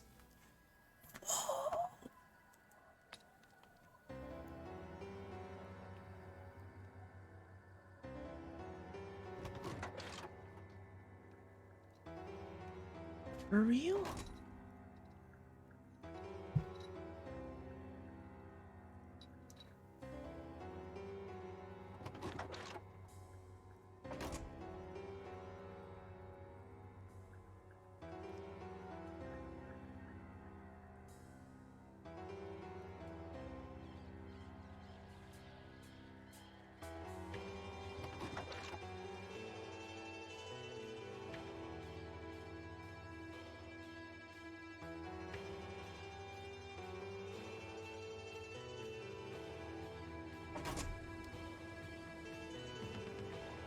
God damn!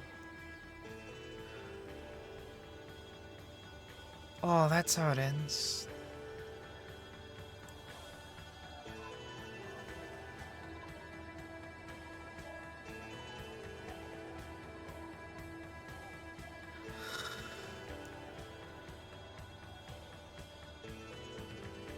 God. What? A world.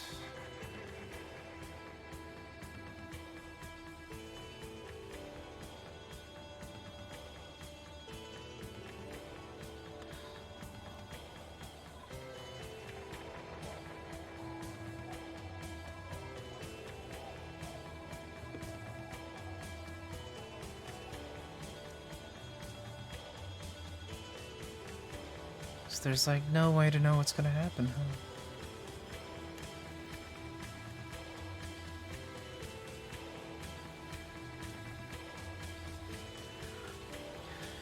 We beat the game!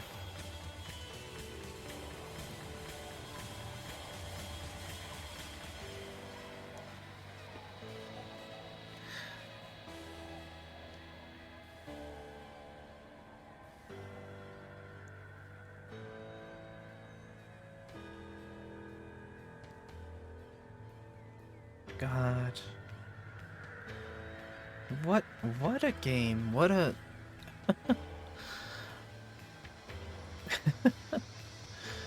The whole thing with the giant insect, that was really unexpected, honestly.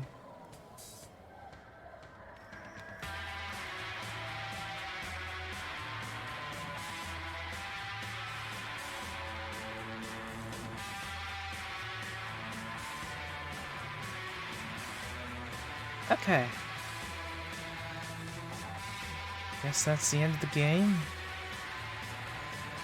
I don't know if there's anything after the credits. Let me look real quick.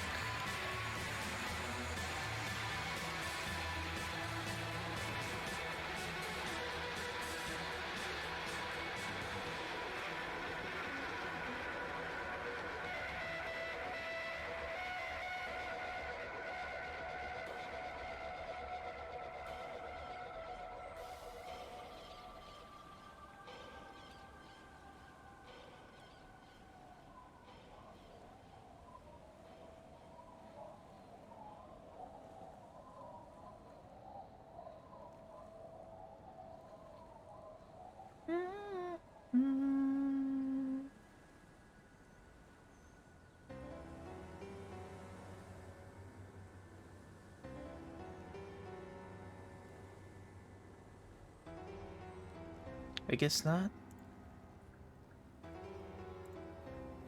Let's see who we can raid then.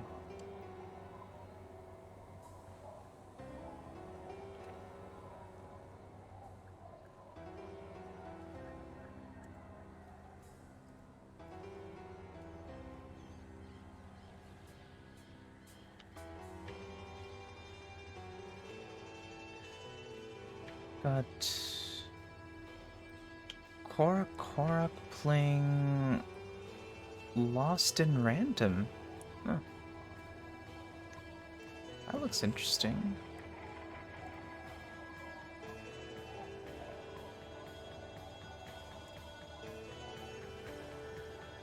Okay, let's go raid. Alright. Thanks for coming, everyone. Bye.